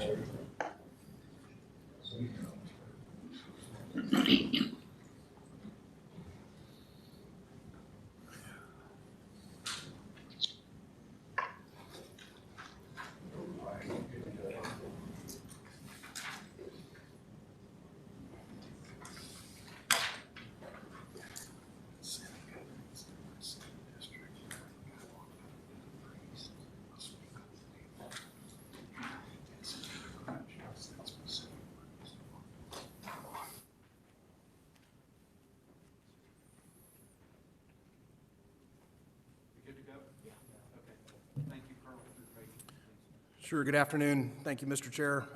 Members of the committee, I'm Colonel Eric Smith, Superintendent of the Kansas Highway Patrol, and for those who have just joined us, I'll reintroduce my staff. The Assistant Superintendent, Lieutenant Colonel John Lynn here, Deputy Secretary of Business Operations, Sherry Mackey, my Chief of Staff, Merle Riedel, the Troop Commander for Capitol Police, Captain Brandon Bixel, the Executive Commander for the Protective Services Bureau, Major Brett Johnson, and our Legislative Liaison, Lieutenant Roy Wise. Thank the committee for this opportunity to discuss the Highway Patrol's role in preserving the security of Kansans. During today's presentation, we'll first discuss current agency initiatives and recent successes, followed by future agency initiatives, and then I was going to conclude with the executive session, but we did that first, so thank you for that opportunity. First, just a quick review. I know we covered most of this last year at the first half of the biennium, but I want to review the statutory duties that are charged to the Highway Patrol. The Highway Patrol was created in 1937 with the principal function of enforcing traffic and other laws of the state relating to the highways, to vehicles and drivers, pursuant to KSA 74-2105. State troopers are vested with statewide law enforcement authority, and our other statutorily directed duties include enforcing state laws related to commercial motor vehicle carriers, providing policing to the Kansas Turnpike, inspecting VINs for all vehicles titled in Kansas for the first time, providing law enforcement and security for the Capitol complex, for the governor and other officials as assigned, to administer federal homeland security grants related to state, local, and tribal entities for the prevention of and recovery from acts of terrorism, and also to oversee the state's ignition interlock device program. The agency is broken into bureaus, beginning with the Office of the Superintendent that consists of myself and the Lieutenant Colonel. Directly accountable to me is the Business Operations Bureau, which handles all of our fiscal, human resources, IT, fleet operations, and facilities management functions. Also answering directly to me is our Professional Standards Unit, which is comprised of Internal Affairs, our Audit and Inspections Team, and our Compliance and Accreditation Program. Also, our agency's General Counsel answers to me, and the Chief of Staff, who oversees Public and Government Affairs, our Public Information Officer, and our Legislative Liaison, work in my section of the office. Most of our sworn law enforcement personnel are under the direct command of the Lieutenant Colonel, and that starts with our Special Operations Bureau, consisting of the Training Academy, our Special Response Team, our K-9 program, and our Bomb Squad, and then our Air Support Aviation Unit. Within the Protective Services Bureau, we have our Capitol Police, our Executive Protection Unit, and our Emergency Operations and Homeland Security Team. The Technical Operations Bureau consists of Troop I, which is our traffic safety team, both motor carrier safety and passenger vehicle safety programs. Our statewide radio communications, CGIS, and dispatch center housed in Salina, and also our recruiting and community engagement team work in technical operations. And then our new Investigative Operations Bureau encompasses our Domestic Highway Enforcement Team, which is our Criminal Interdiction Unit, our DEA Task Force, and our Evidence Program. There's also a Troop Investigation Section and our VIN Inspection Unit work in the Investigations Bureau. And then finally, the most visible part of the agency is our Field Operations Bureau, which is broken up into the North Region and the South Region, and those host our 8 field troops, which are Kansas City, Topeka, Salina, Hayes, Garden City, Wichita, Chanute, and the Kansas Turnpike. We've recently completed an agency-wide personnel allocation assessment or a right-sizing exercise, if you will, to determine the most effective use of our positions that have been allocated both throughout the state and then more granularly within each bureau. This was done to ensure that we are using our resources most efficiently and have our positions dedicated to both our traffic safety function, but also that we remain effective in our mandate to provide high-quality, advanced specialty services to our partners in each police department and sheriff's office across the state. So just for your general awareness, that effort resulted in a tentative designation of 550 sworn troopers and another 330 civilian positions, and that pretty much consumes our allocated FTE count of 880 personnel. Of those 550 sworn positions, there are currently about 70 vacancies. Roughly 35 of those are in the road patrol function, and the other 35 are in some of those specialty functions. There's a graph up here, I think, on one of these slides that shows the number of recruits that graduated in 2024 and then are expected to graduate by the end of 2025 based on the recruit count we have in the academy. And those numbers have generally been trending upwards for the 2.5 years that I have been here. I want to move on to discuss some current initiatives and some recent agency successes that are directly related to the security of Kansans. First of all, the creation of the Traffic Safety Unit as a larger part of Troop I. That troop formerly only contained the Motor Carrier Safety Unit, and to maximize efficiency and to create some additional channels of collaboration, we recently reorganized all of our passenger vehicle traffic safety functions into this traffic safety team. That consists of our breath alcohol unit, our motorist assist program, our motorcycle enforcement program, and our traffic safety grant management program that we work collaboratively with KDOT on. Moving on to some capital improvement projects, we just yesterday had a ribbon cutting at our hangar in Hayes at the Hayes Regional Airport. That facility was completed in May of this year. We also, in the last legislative session, received funding to begin construction on a facility that will house our aircraft in Wichita at Jabara. And a unique thing to that project is that we're in preliminary discussions with Sedgwick County government, who also operate an aircraft for purposes of prisoner transportation and fugitive extradition. And we would like to enter into an agreement with them to share a hangar utilized by both KHP and the Sheriff's Office at Jabara Hangar, or Jabara Airfield. And then in the last legislative session, we received a $24 million appropriation to build a new central dispatch facility in Salina. We're currently in the design phase of that project, and that will be located on state-owned property at a KDOT facility on the western side of Salina. Some technological improvements that we've recognized over the last year, the use of a grappler. A grappler technology allows law enforcement to more safely ending pursuits by using a bumper-mounted deployment of an arm and a ejectable net system that attaches to the rear tire of an offender's vehicle. We just recently finished a testing and evaluation phase of that product in the Kansas City and in the Wichita troops. It's proven to be extremely effective at more quickly resolving a high-speed pursuit before they continue. As we know, the longer a pursuit continues, the greater the odds of something catastrophic happening. So they have been extremely effective in the metro area. We recently finished our final deployment of the body-worn camera program to all sworn personnel, thanks partly to a federal grant, and then the rest to the Kansas Legislature, who authorized funding for that last session. And then our VIN program. This program is designed to protect consumers by deterring motor vehicle theft through investigations and inspections. And we recently received a KDOT Innovative Technology Grant in the amount of $60,000. About 158 locations across the state where we conduct those inspections are actually not done by Highway Patrol personnel. They're done by designees consisting of chiefs and sheriffs across the state. And this technology grant allows us to digitize that process for them, allow them to more efficiently conduct those inspections, and then transmit those results to the state. We actually just yesterday received our final version of a report on retooling our emergency preparedness and our planning exercises.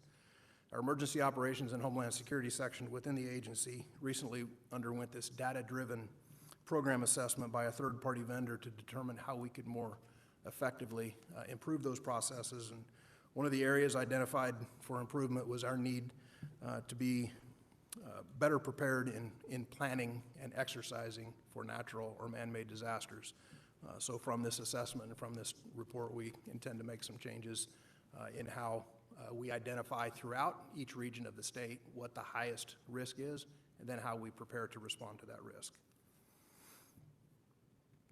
One of our primary responsibilities is to provide support to local law enforcement. In fact, I think it was in this committee last year where I was asked by one of the committee members, what exactly do we do to help chiefs and sheriffs who are under-resourced across the state?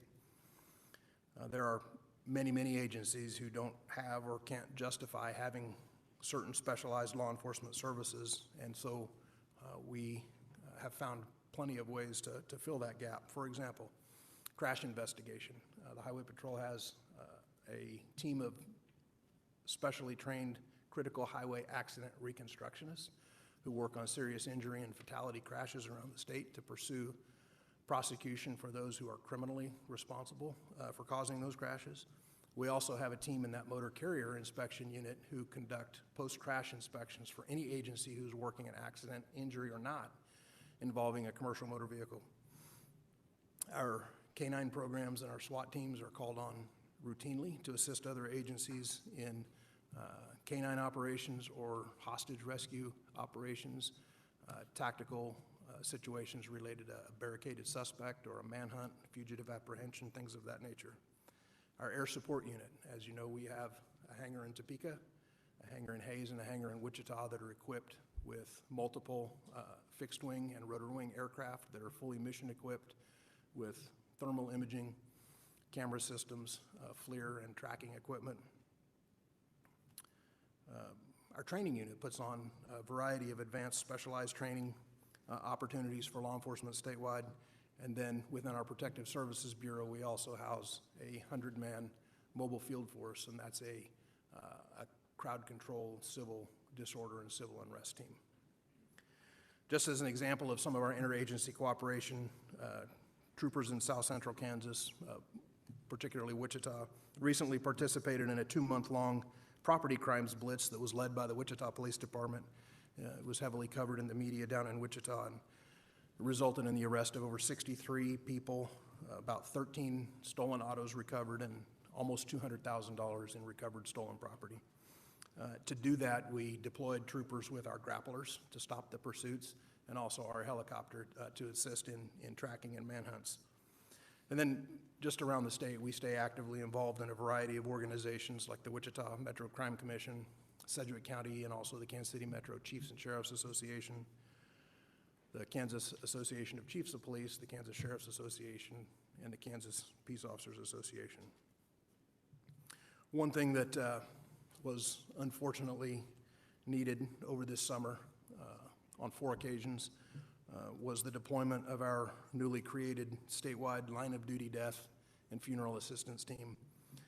The Highway Patrol houses that team within our agency, and we coordinate and aggregate the volunteers from agencies around the state to offer support to local agencies and their families who have suffered the loss of an officer. We provide a variety of services, including the most basic of patrol in their cities while they're dealing with these deaths. We provide escorts, funeral details, honor guards, public affairs and media services, and things of that nature.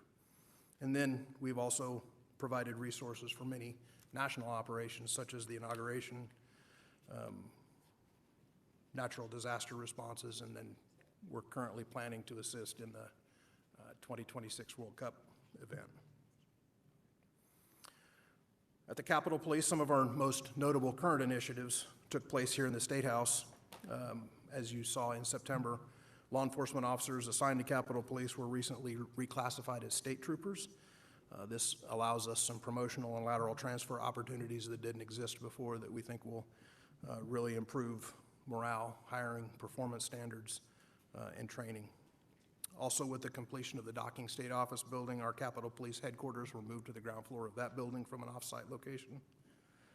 That'll include central monitoring and our Capitol Police Dispatch Center. And then as part of an effort to increase security for the Capitol complex, Major Johnson created the Capitol Security Officer position. This is something that you'll start seeing more visibly as you come into session. These are armed employees that must be former law enforcement officers with at least 15 years of experience, and they'll supplement the current Capitol area guards and the uniformed troopers. And then you may have noticed the Capitol Police Bicycle Unit. Troopers in this unit have acquired some new electric bicycles, as well as some old standard push pedal bicycles to help patrol the Capitol complex. It allows them to respond more rapidly than a car would and travel in areas not suitable for motor vehicles. Some of our future capital improvement projects included working with an architectural firm to relocate our general headquarters from 2 facilities downtown, the Jayhawk and the Elks building, into the ground floor of the Curtis State Office building. We've also partnered with KDOT to begin the process of replacing commercial vehicle scale houses across the state. Our initial pilot will be at the Olathe Scale House on southbound 35. And then we're continuing to work to reconfigure our footprint at our campus in Salina. We're going to be asking this upcoming session for an appropriation to relocate our Troop C headquarters over to the same property and the same facility where the dispatch center is being built at KDOT on Waterwell Road. And then we've recently engaged in a project with K-State Salina to relocate the training academy to their facility, also near the airport in West Salina. This partnership will allow both of our organizations, our agency and their university, to maximize cost efficiencies by sharing dining facilities, dormitories, and gymnasium space, while also giving us both the opportunity to collaborate in areas of things like aircraft and drone operations, virtual reality training, and a variety of advanced training opportunities like that. I talked a little bit about the 4 line of duty deaths this summer that Kansas law enforcement has dealt with. We have recently, February of this year, initiated a comprehensive 4-pillar wellness program designed to safeguard the health of our employees, their health and their resilience. The 4 pillars of that program are rooted in mental health and suicide prevention, physical fitness and injury prevention, relational wellness, and financial stability. All of those things are stressors that, when coupled with the public safety and emergency response aspect, lead to higher instances of mental health distress and suicide. In February, we did hire a wellness coordinator who also is our leadership coach to assist in the growth of this program. One thing I think that this committee should be aware of, although it's a shared responsibility, is the Kansas Statewide Interoperability Communications System. K6 is what it's known by. This is our statewide 800 megahertz radio system. The statutory responsibility for K6 is delegated to the Adjutant General. The majority of the infrastructure, maintenance, and hardware ownership resides with KDOT, and then the Highway Patrol is probably the most significant user with probably share the same number of subject matter experts with KDOT in this radio system. This is it's a 70 tower network that serves as the primary communications for over 1,600 federal, state, and local public entities. KDOT recently commissioned a study of that in preparation for what we believe to be, or what we know to be, the upcoming end of user service agreement with Motorola. And so there is a study underway that we expect to be presented with very soon on how do we make that transition over the next 4 years when that thing expires in 2031 at a cost of probably close to $100 million, about half of which is a state responsibility, state-owned equipment. Just real quick to recap what some of our upcoming policy initiatives are. Once again, excessive speed will be one of our legislative agenda items in January. There was a recent Supreme Court decision that addressed the impermissibility of law enforcement officers for stopping people whose tag is not clearly displayed. There's some ambiguous language that we believe could be cleaned up to not only benefit the safety of law enforcement, but also just from a practical perspective, the use of cashless tolling is not going to be effective if license plates can't be read. And so without the requirement that the courts recognize to read those license plates accurately, we believe that statute will need changed. And then by federal executive order, there was recently a requirement that commercial motor vehicle operators demonstrate a proficiency in the English language. That's something that we are engaged in partnership with Immigration and Customs Enforcement to ensure that commercial motor vehicle drivers are both licensed properly and understand how to read road signs in Kansas. And with that, that concludes my public remarks. I'd be happy to stand for any questions. Your presentation today, very informative. Question about the Salina campus reconfiguration and the 28.8 million. Has that money been appropriated, or you're requesting that? And what are you doing with that money? Are you building new buildings out there in West Salina? Talk to me a little bit about that. Sure. So last session, we asked for 54-ish million dollars to move the occupants of a single tower on Marymount University, which includes our North Central Kansas Troop C headquarters and our dispatch center, to a new facility on state-owned property at Waterwell. The legislature appropriated half of that for the dispatch center and not the other half. So we'll be asking for the other half this year with the idea in mind that building once, not twice, is more economical. Yeah, gotcha. Thank you. Any other questions? So could you talk a little bit, you started to talk about the new policies on language requirements for CDLs. Is there any other cooperation that you're involved in with Customs Enforcement or Immigration Enforcement right now? So formal cooperation in terms of signed agreements and partnerships, the answer is no. But the practical day-to-day cooperation, the answer has been for decades, yes, and that continues. Just as an example, I can think of an incident, I think within the last 30 days, where a trooper in Coffee County stopped a vehicle with more than a half a dozen, probably closer to a dozen unlawful immigrants. The first phone call was to ICE. The drivers who had previously been deported and had criminal arrest warrants were immediately handed off to ICE, and then the custody transfer of the other 7 or 8 was arranged with ICE as well. Those are things that happen routinely, monthly if not weekly. We also recently proposed an opportunity for them to come out with us on a roving aggressive vehicle enforcement opportunity. They weren't able to do so because of some manpower constraints, and what we're finding is that a lot of the agents that we work with frequently in Kansas City and Wichita have been deployed to places like Memphis and Chicago. So, but the next opportunity is on November 6th, and that happens to be the one that I was talking about, the scale house and the commercial vehicle enforcement. So again, while there is not a formal signed agreement where they're deputizing us and paying our bills, that collaboration and cooperation occurs almost daily. Yeah, thank you, Mr. Chairman. And first off, just thank you for what you do. I know ever since you've taken over, there's been a huge culture shift in a positive direction at the Highway Patrol, so thank you for that. My question, it wasn't really presented today, but something I've heard. So some state agencies like Wildlife and Parks, for the safety of their wardens, have started to implement cages inside their vehicles. Is that something your administration has considered for the Highway Patrol cars? I probably can't speak too intelligently on that because that question's never been posed. I know that when I was a sheriff's deputy years ago, I had a cage in my car. Highway Patrol troopers don't have cages in their car. The exact reasoning for that, if that's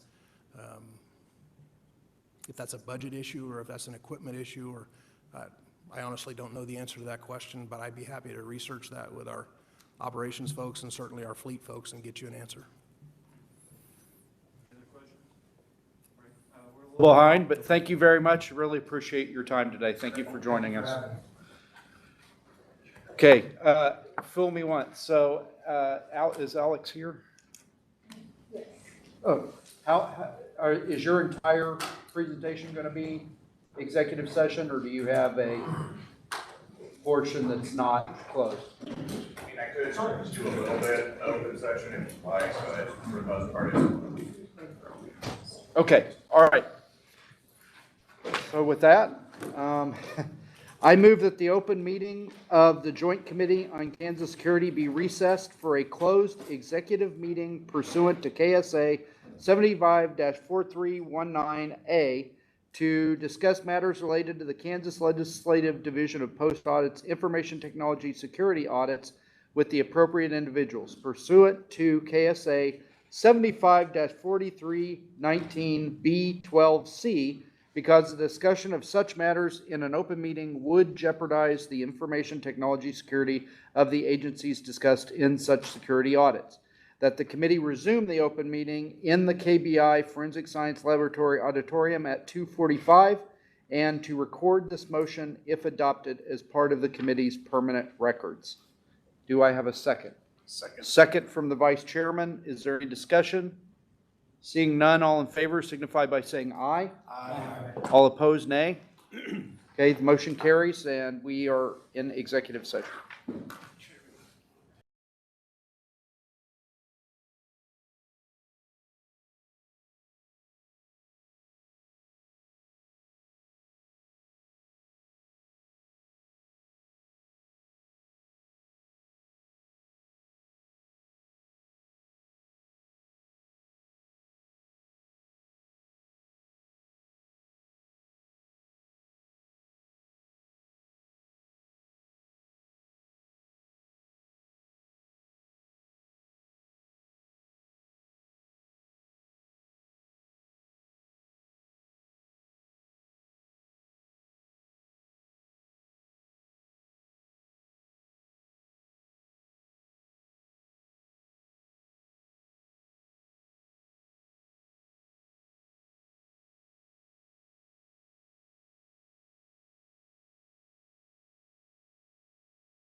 agriculture. They're located in central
No, I'm good, fine.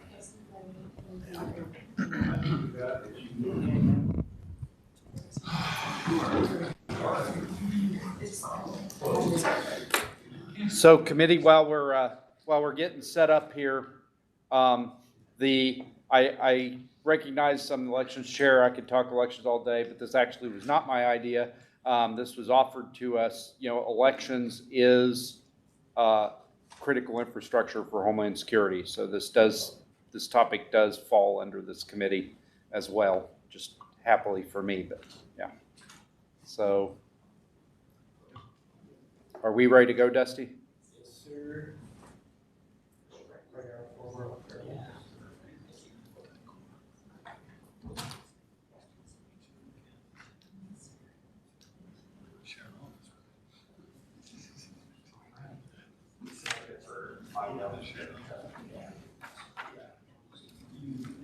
All right. Welcome to the committee. Thank you very much. And Well, please thank you so proceed. much for having me this afternoon. Thank you to the chair and members of the committee. My name is Luke Blunt. I am a project manager with the National Conference of State Legislatures on the elections and redistricting team. For those who are not familiar, NCSL, as it's known, is a bipartisan organization doing nonpartisan work. Our membership are state legislators and legislative staff all across the country, and a huge amount of our work and energy goes into researching factual, nonpartisan information for yourselves and others around the country, and of course, coming to events like this and providing national perspectives where requested, and we provide as-needed research requests. So of course, folks on our team are always happy to have individual discussions, research on specific topics that may be of interest in upcoming sessions, things of that nature. So just to put my plug in for that at the beginning. And by way of further introduction, I am, as I said, project manager with the team. My background is in elections administration before joining this group.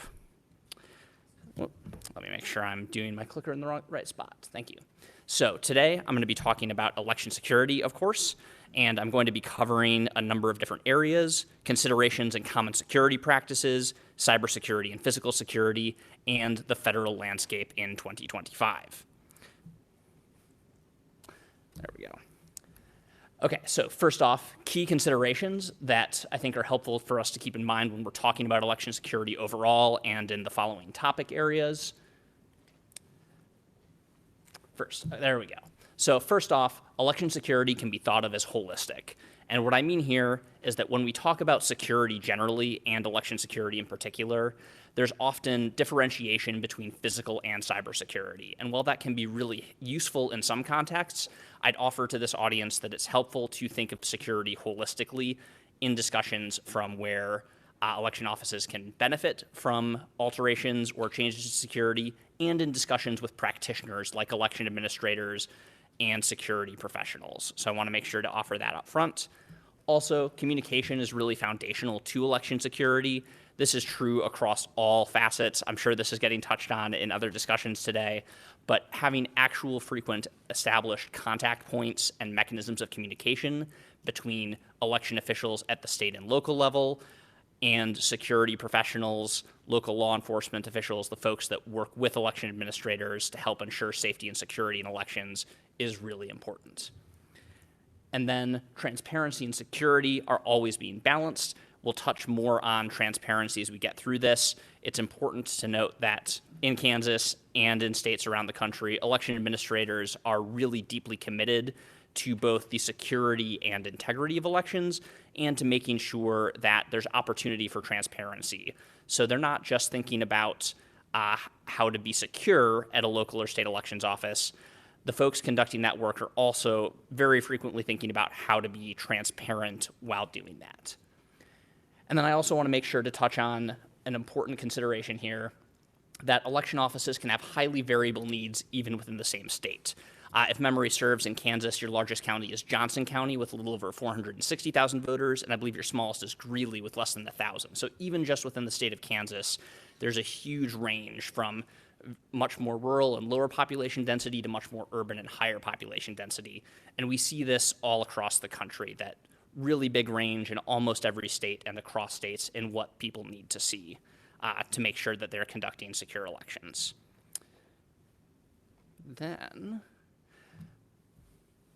So a couple additional items to touch on here. Important components of election security that you're going to see in nearly every jurisdiction across the country with slightly different flavors depending on state statute and local practice are going to include pre-election equipment testing. This, of course, may be most familiar to people as a way to test the functionality of equipment, but it also serves as a component of the overall election security. When election officials are running through what's sometimes called a logic and accuracy test, or LAT, or pre-election accuracy testing, it goes by a variety of names across the country. What they're doing in addition to testing functionality is ensuring that the equipment has been can be demonstrated as having been securely stored, maintained, and performing under simulated real-world conditions. Then, of course, asset management and chain of custody. You see a lot of different ways that this is actually carried out that we'll touch on a little bit more in a second. But the process of asset management and chain of custody is familiar to folks who are security practitioners in other spaces and is getting increasing awareness and a degree of detailed attention in election administration offices across the country. Also, surveillance cameras. I'll touch on this more. Sometimes they're called security cameras. Sometimes they're called surveillance cameras. And this is an area of election security that administrators are dealing with in a variety of different ways with a lot of variance across the country. And then next up here, some examples here for chain of custody and bipartisan teams. So to maintain chain of custody, as I said, there's variation here, but broadly speaking, you see chain of custody maintained by locks, logs, tamper-evident seals. All of these can be consolidated together to think of the chain of custody as a whole. So you may have a jurisdiction that will lock different components of the equipment. You may have a jurisdiction that's locking the room where the equipment is stored. You may have a jurisdiction doing this and more. And generally, you'll see jurisdictions tracking those locks. So tamper-evident seals, we see an example on here. Those are often serialized. We have a log sheet example here. There are various levels of manual records keeping for this sort of practice in some parts of the country to much more digitized and automated ways of tracking chain of custody in some jurisdictions. And like I mentioned, different jurisdictions having different needs. There's often differing levels of resources that can be somewhat predictable, from smaller jurisdiction having less to larger jurisdictions often having more. And then we have a security camera image here, which is a still shot, I believe. It's very small there, but I believe it is from a county in Colorado. And security cameras are being increasingly deployed in a couple of different key use cases.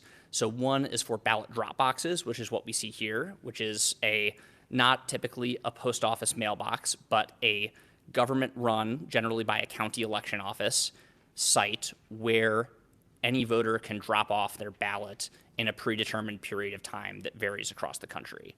The second type of use case where we're seeing increasing deployment of surveillance or security cameras is in ballot processing areas themselves, in election offices. This is typically at the county level. It can sometimes be at the city level, depending on the part of the country. And in some cases, jurisdictions are beginning to increasingly live stream ballot processing areas. That's a little less common for drop box cameras, but some jurisdictions do that as well. And there's some variation, and again, regionality in where jurisdictions find it helpful to live stream for transparency purposes that I've mentioned we get back to before. Some places will find that to be a helpful transparency measure to live stream, whereas others find that live streaming may have security concerns that don't balance out well with other transparency considerations. So again, a lot of variation. Next, let's talk about post-election audits. So post-election audits are another widely used component of election security measures. And we see two key types that I'm going to touch on here. We have tabulation audits and procedural audits. And fortunately, these names are exactly what they sound like. A tabulation audit is some sort of post-election procedure that is used to determine that the count or the function of the voting equipment was accurate. So that's at its most basic level what a tabulation audit is. Then we have another category of audits called procedural audits, and these can vary a lot across the country. They're a little less common. Nearly every state in the country does some sort of post-election audit, and the vast majority do a tabulation audit. But a procedural audit could be assessing the quality or performance of a wide range of components of the election process. It could be assessing the accuracy of voter registration data manual input. It could be auditing the reliability of signatures at various parts in the process. And it could be validating parts of poll worker performance during an election. So a procedural audit can cover a lot of different things, which may be why it's a little less standardized across the country. And then going on to our next slide here, we have a map that highlights post-election audits around the country. As you can see, we have a couple of different categories here. Going from the top, a traditional post-election tabulation audit is where a predetermined number of ballots or number of precincts or percentage of ballots are audited in an election. And that type of audit, broadly speaking, is called a traditional post-election audit, which is shaded in blue. Then we have in orange what's called a risk limiting audit, or RLA. And these audits are a little bit newer to the world of election administration, and you can see have been adopted since Colorado became the first state to implement them statewide as a mandatory audit process. They've been adopted in a number of states spread geographically across the country. But what a risk limiting audit does that is different from a traditional audit is it uses a mathematical formula to determine the number of ballots that should be audited. That's the key difference. Both traditional and risk limiting audits are auditing ballots, and they're assessing the reliability of the vote counting equipment. We have a couple of other states shaded in green that have an optional risk limiting audit or an active pilot program for a risk limiting audit. And what that is really showing here is that we're seeing nationally over time some increased adoption of risk limiting audits.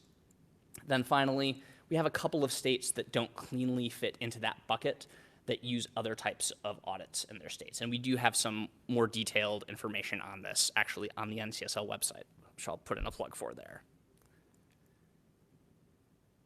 And back to transparency. So post-election audits are important for security, but they are also an important part of the balancing act that election administrators are engaged in to ensure elections are both transparent and secure.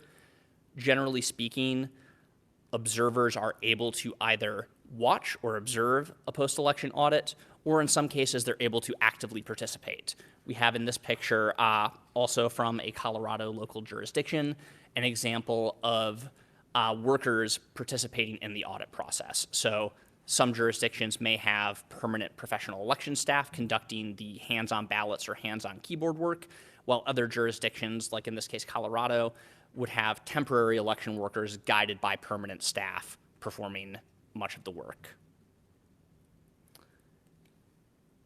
Then, I know we said at the beginning that focusing on security holistically is important, but I think it's also worth breaking out, just for convenience sake, some different considerations that are important across the country in the cyber and physical realm. So first, cybersecurity. So there we go. So one of the cybersecurity resources or practices that we're seeing increasingly adopted across the country is something called a cyber navigator. So generally, these are state employees who provide support and expertise to local election offices. There are a number of different reasons why these programs have been adopted. One of them is that they provide a good mechanism for collaboration, again, going back to communication. So it allows for a state employee that's a designated, reliable individual to interact with local election officials. So having that resource has in states that have adopted this, which are about 7 at the moment, maybe a couple more have snuck in recently. It has allowed these states to forge those in-depth relationships between the state official and local offices. And that state official can come from a variety of backgrounds. Sometimes they are public or private sector IT professionals. Sometimes they have backgrounds in federal government or law enforcement, but they have a depth of cybersecurity experience that is often difficult for local governments to procure on their own. So they really act as an amplifier for the local election office and can provide trusted support and collaboration. And if something goes wrong, or if there's a suspicion of something going wrong, having that relationship in place allows for much faster escalation of actual or perceived issues. And if you interact with these cyber navigators, you'll often notice that they will emphasize report even if you're not sure, because having that dedicated professional in that position means that they will be able to have a sense if something is a true issue that needs to be escalated further, or if it's something that they can handle at a lower level. I also want to make sure to mention that this is a relatively recent program type. The first state to implement this was Illinois, followed by Minnesota, and we have a number of additional resources about this, but the Cyber Navigator programs have been increasing since then across the nation in adoption. Let's also touch on some additional cybersecurity resources. These include things like election website monitoring and protection. These are available from nonprofit entities in some cases, as well as commercial providers. But election offices will often benefit from dedicated services and tools to allow them to monitor web traffic. And this is similar to what enterprises use, or often what whole-of-state approaches to cybersecurity will use themselves. But sometimes election jurisdictions wish to procure their own instance. And a good example of this is for election night results reporting websites. So these are often considered prime targets for malicious actors, and as a result, election officials are very keen to make sure that those sites remain uncompromised from either defacement, which is perhaps the most common way in which the services are disrupted for election night reporting sites, or actual insertion of inaccurate data, which is less common but not totally unheard of. Also, we have network monitoring, again, available from commercial and nonprofit vendors, and folks in the IT security space will be familiar with this. This is available from sources like CrowdStrike as well as CIS, which I'll mention later. And then we have device or endpoint protection for individual products or laptops. And although the majority of government jurisdictions may have endpoint protection deployed on things like laptops across an enterprise, this is a little bit newer in some corners of the country for election offices to deploy endpoint protection beyond laptops to other products like, for example, a mail sorter. Then let's move on to physical security. So safety is a huge part of physical security, and we have a couple of relatively recent headlines here that showcase a rise in perceived harassment and threats. And over the last few years, there has been an increasing body of research showing that election officials have concern about the environment they're operating in. They're reporting higher levels, in some cases significantly higher levels of harassing, or in some cases outright threatening behavior. So when election officials are thinking about physical security, they're not just thinking about the security of their critical elections infrastructure as hardware and software, although they are doing that. They're also thinking of it from the perspective of, will my staff and I be safe? Will I be able to recruit temporary workers? Will they feel safe and comfortable in their working environments? That's also a big consideration. Related to that, there are a number of physical security measures that we see increased requests for across the country. And these include things like door lock and access modernization. We were talking earlier about paper-based logging for things like asset management. And one of the frequent requests that local jurisdictions have is to modernize how they are using access controls. So jurisdictions may really benefit from changing from a lock and key system to a badge card system, and they may get a lot of utility out of that because they may have a large volume of temporary workers. The asset management of things like physical keys can be difficult, so they may get a really disproportionate boost from being able to use software-based credentialing for things like access cards. Also, bulletproof glass has been an increasingly common request. We see some regionalization here, and there's certainly plenty of news coverage about this, but in jurisdictions where there are heightened levels of safety concerns on the part of election officials, they can express increased interest in more robust physical security measures that we might not normally associate with election offices, like bulletproof glass, like panic buttons, which some jurisdictions feel they really benefit from because they wish to have a really rapid way to obtain security support. And this can be for some of the threatening or perceived threat scenarios, but it can also be beneficial to election officials in cases where they have situations arise that are not rising to the level of a physical threat or overt threat of violence, but where they may be experiencing an individual who's engaging in disruptive behavior in a publicly observable process. So some offices feel they really benefit from that. And I also want to make sure to mention local law enforcement coordination. This is very regionalized, although we do see some national groups like the Committee for Safe and Secure Elections working to help provide resources across the country. And we can see this run the spectrum from local offices perhaps not having much communication at all with their local law enforcement office, most frequently someone like a county sheriff, to the other end of the spectrum where we see on a annual basis, even in some cases, a report being published for local law enforcement along with recurring, frequently scheduled meetings. So we really see a huge range in collaborative efforts. But broadly speaking, jurisdictions that are collaborating more frequently with local law enforcement have that direct line of communication to their county sheriff or equivalent office and are able to escalate much more rapidly. And similar to the cyber navigator role, a local law enforcement official is going to have is going to be better able to review information. Election officials, although they do a lot of security-focused work, obviously do not have the same background and experience as law enforcement. Then we've touched on this a little bit, but back to transparency. Observing the election in much of the country, in fact, the vast majority, the general public or members of the general public, perhaps people associated with campaigns or interested parties, are able to observe parts of the election process. So we see here a couple of photos that I believe are from Maricopa County in Arizona. We have tagged down there. And we see a couple of different things at work here. In the photo on the left, we see an example of, although not necessarily a bulletproof glass window in this photo, the use of a window and wall and a more secure access barrier than perhaps election offices have seen in much of the country in the past, which is still with the window allowing for observation of the actual work being conducted.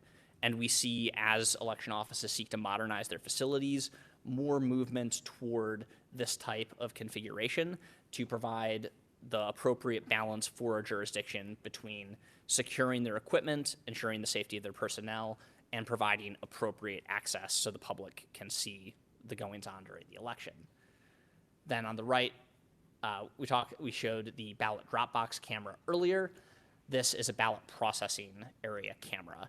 And here, very similarly, this allows for election staff to continue their work without any physical impediment from observers in the room, while providing interested parties with the ability to see what's going on. So Luke, in the interest of time, can you move to the kind of federal resource, like that final slide talking about the current? Yeah.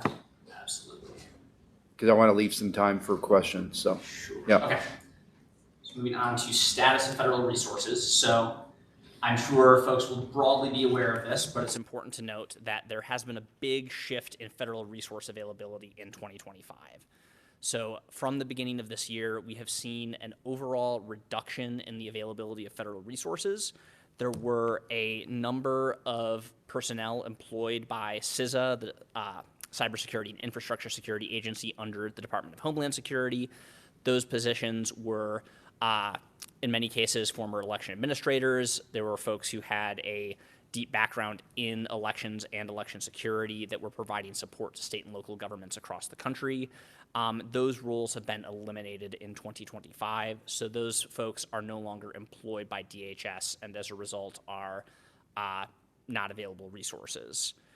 That has caused a variety of reactions in the election community, but there are still some DHS-produced documents available. Prior to 2025, there were a range of custom offerings that were available, so jurisdictions could request and work with CISA personnel to produce custom emergency response plans, security documents, and those services are no longer available. There are also the SAFE assessments, which there is some reporting that some jurisdictions are receiving them and other jurisdictions are not in 2025. But on balance, the overall availability of federal resources has decreased, and so states are coming up with solutions, in some cases things like cyber navigators, to try to address this shift in federal resources. I also should note that EAC, or Election Assistance Commission, grant funding, although of course the federal government is shut down at the moment, there is the proposed 2026 fiscal year budget, which includes $0 in EAC grant funding, which is a significant decrease from the last several years where some millions of dollars were dispersed from the EAC under its role from HAVA.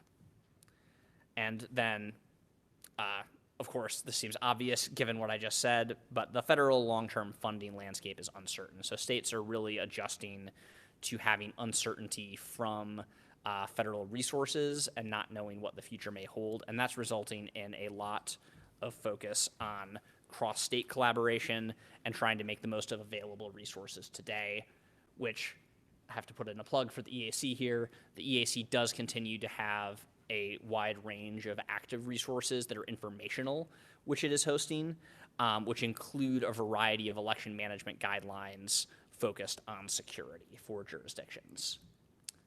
And then I also want to make sure to highlight, in addition to cross-state collaboration, the Center for Internet Security, which folks may be familiar with as CIS, previously had been receiving federal funding to stand up and operate the Election Infrastructure Sharing and Analysis Center, or EISAC.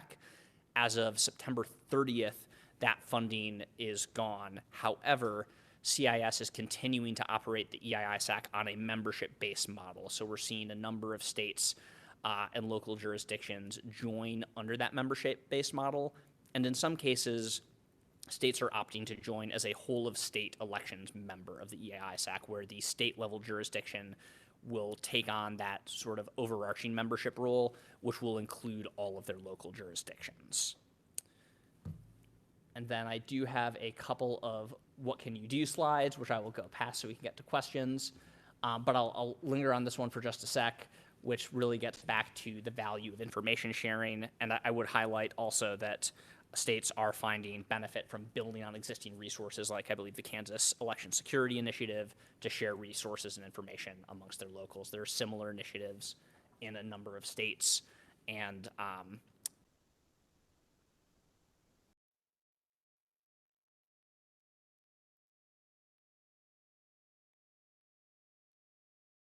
with that.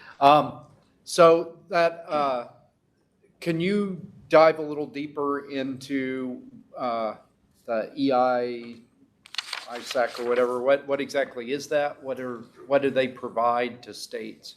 Sure. So thank you, Representative. So the EISAC, under its previous and current form, provides information sharing and analysis. So they help provide documentation about threat indicators to jurisdictions. They have various tools like the Albert sensor, which is deployed on county networks typically, sometimes on state networks, but most of memberships with deployments are on county networks to monitor traffic.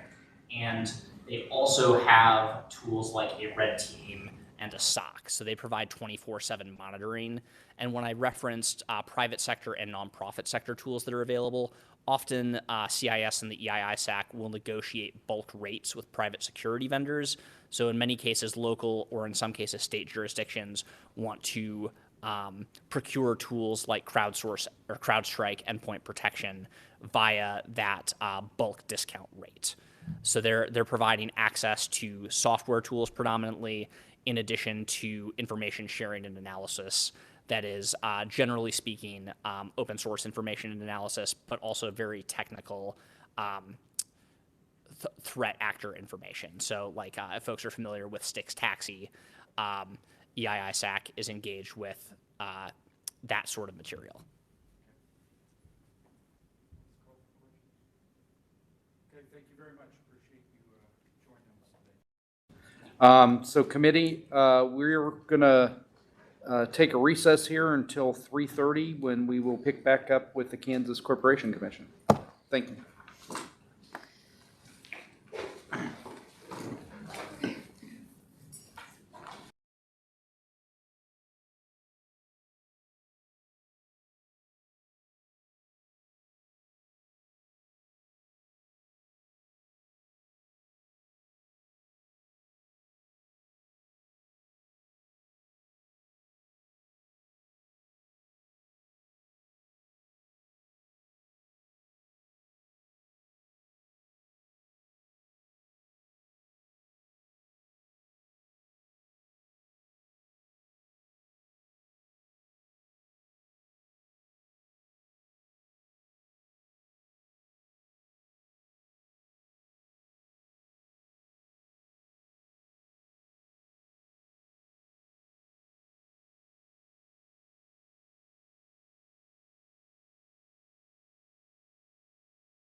Reconvene.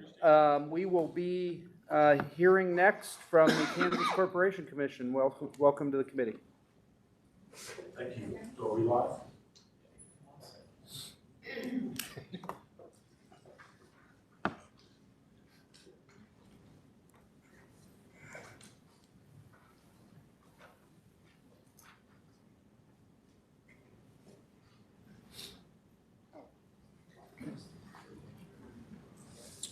Dusty, are we good to go? Yep, we're good. Okay, thank you. Yep, thank you. Well, good afternoon, committee and director, members of the Joint Committee. My name is Justin Grady. I'm the Director of the Utilities Division at the Kansas Corporation Commission.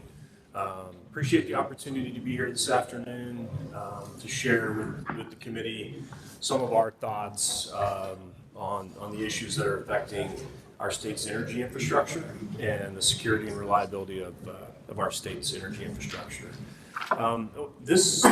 My prepared remarks, the slides that I brought today take about 30 minutes to go through. Is that, but I'm really flexible. So if you, okay, that's good. So if for some reason it takes a little bit longer than that, just give me the sign, okay? Because I want to make sure we leave plenty of time for questions. So this is the agenda that I'm planning on covering. Though just real quick, it's not showing up here. Is that possible? Up on there. It's not going to show up on that. Oh, okay. No problem. I'll just use the paper one. So I won't read the agenda to you because we're going to cover it all in quite a lot of detail. But what you can see is that this is kind of the whole cross section of everything I can think of that is affecting, in one form or fashion or another, security or reliability of our energy grid in Kansas right now. Hopefully, we get a chance to dive into some of this quite a bit. So. You really can't have a conversation about cyber or physical security without starting off talking about the NERC SIP standards. That stands for Critical Infrastructure Protection Standards. These are this is the enforceable body of auditable requirements that every regulated utility in the state of Kansas and in the country is subject to the jurisdiction of. So these are very extensive standards. All of the links in the presentation are active, so if you click on that one, it'll take you to the current set of critical infrastructure protection standards. You can see that there's 14 of them.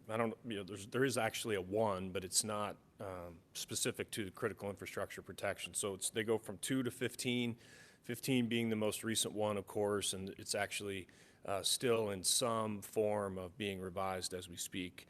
These standards were originally promulgated in 2008, and they are constantly being revised. So we're going to talk about in a couple of slides some real recent revisions and proposed revisions to these standards.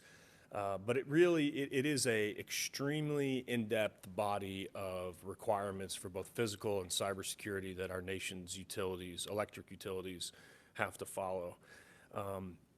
Actually, it's quite timely that this is during Cybersecurity Month, right? Because there's all kinds of publications that are being put out this month. So on Monday, NERC released its annual lessons learned document in which the enforcement staff of NERC goes through and says, here's the audits that we completed in 2025, and here are our observations of the shortfalls, the shortcomings, and areas where compliance is really good. It's all anonymized, of course, with the general intention of trying to further compliance and provide additional information and make sure that utilities know other areas where other utilities are falling short.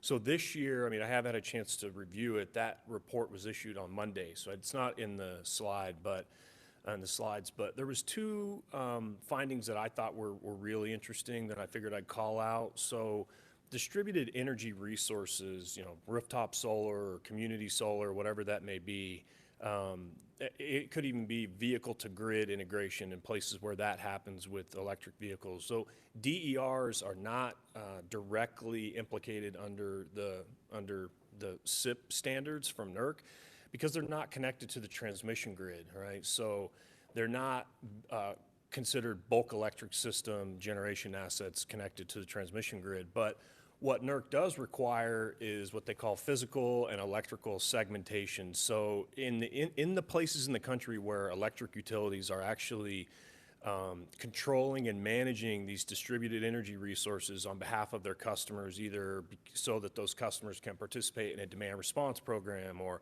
participate in wholesale markets. The operator is required to keep that totally separate in terms of a control center, and the actual personnel that are operating those have to be separate from any asset that's connected to the transmission grid. And that was one of the findings this year that NERC pointed out. And they said, look, this is an area where you need to be careful and mindful of this compliance. I think that is particularly important because DERs are not covered under NERC standards. That's seen by a lot of people as an area of vulnerability on our cybersecurity system with regard to the energy grid. The other interesting finding was, because these standards are so extensive, there's a lot of the smaller utilities are outsourcing their compliance, their NERC regulatory compliance to third parties. And NERC, pointed out in this lessons learned report, they said, look, just because you outsource your obligations, ultimately you're still responsible. And there was a specific example where a small utility was totally outsourcing, it was in the report from Monday, totally outsourcing their obligations to update their firewalls and keep those up to date with the modern patches and everything. And that wasn't happening, and they weren't following up with that third party entity. And so that entity that utility was exposed for quite some time on both inbound and outbound traffic with regard to their firewall. So anyway, that's an annual report that's submitted every year and really does have some interesting findings in it.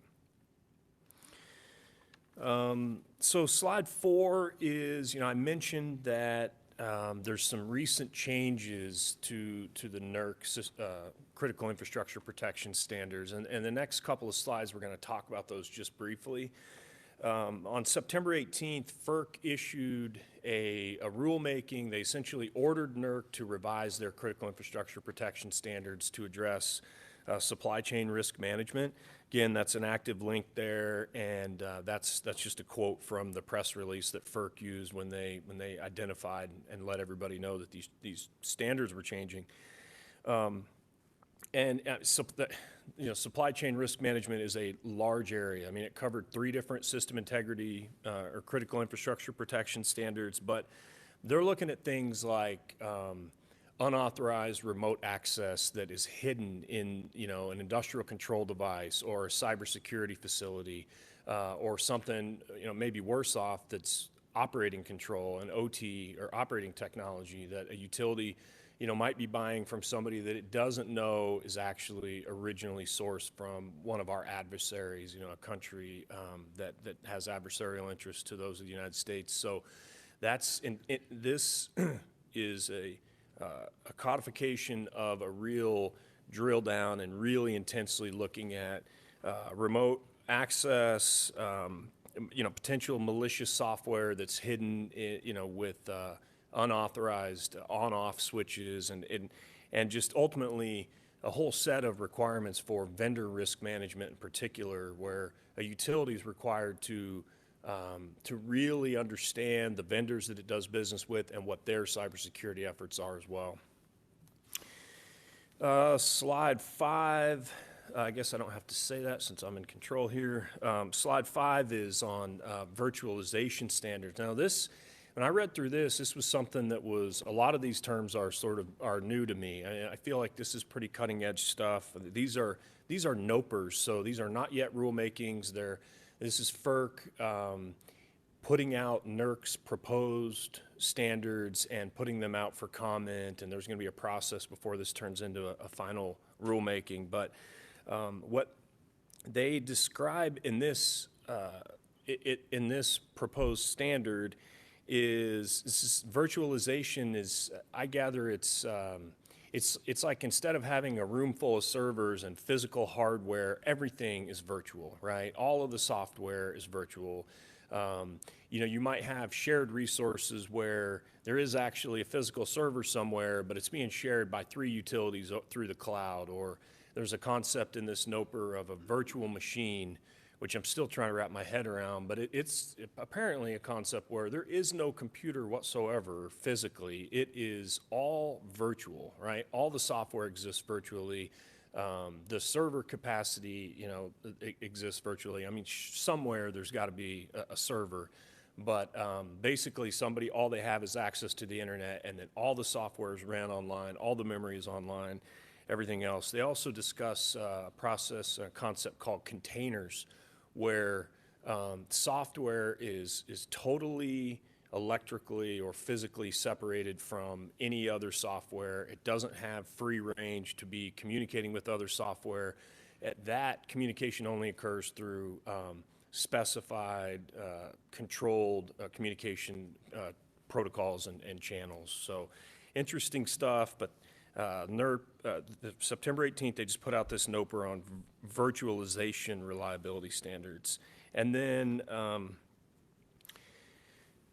slide 6, this was the last of the proposed NOPRs that we'll talk about, and it pertains specifically to low-impact bulk electric systems, cyber systems. And what that pertains to is, a cyber system could be any piece of software, any piece of electrical equipment that the utility is using in one form or fashion or another to support its business. NERC classifies these electronic pieces of equipment into low impact, medium impact, and high impact, and that's self-explanatory. The idea is, look, if there's an attack, if there is a vulnerability, how extensive is this going to be, right? Is this going to take out your payroll operations, or are we going to take down a power plant or a transmission line? And what they are specifically trying to address here is, and they specifically mention this in the NOPR, is the Littleton, Massachusetts type of a situation where that was a situation where, with the Volt Typhoon, there were a persistent threat group, an attack group that with direct ties to the Chinese government, and they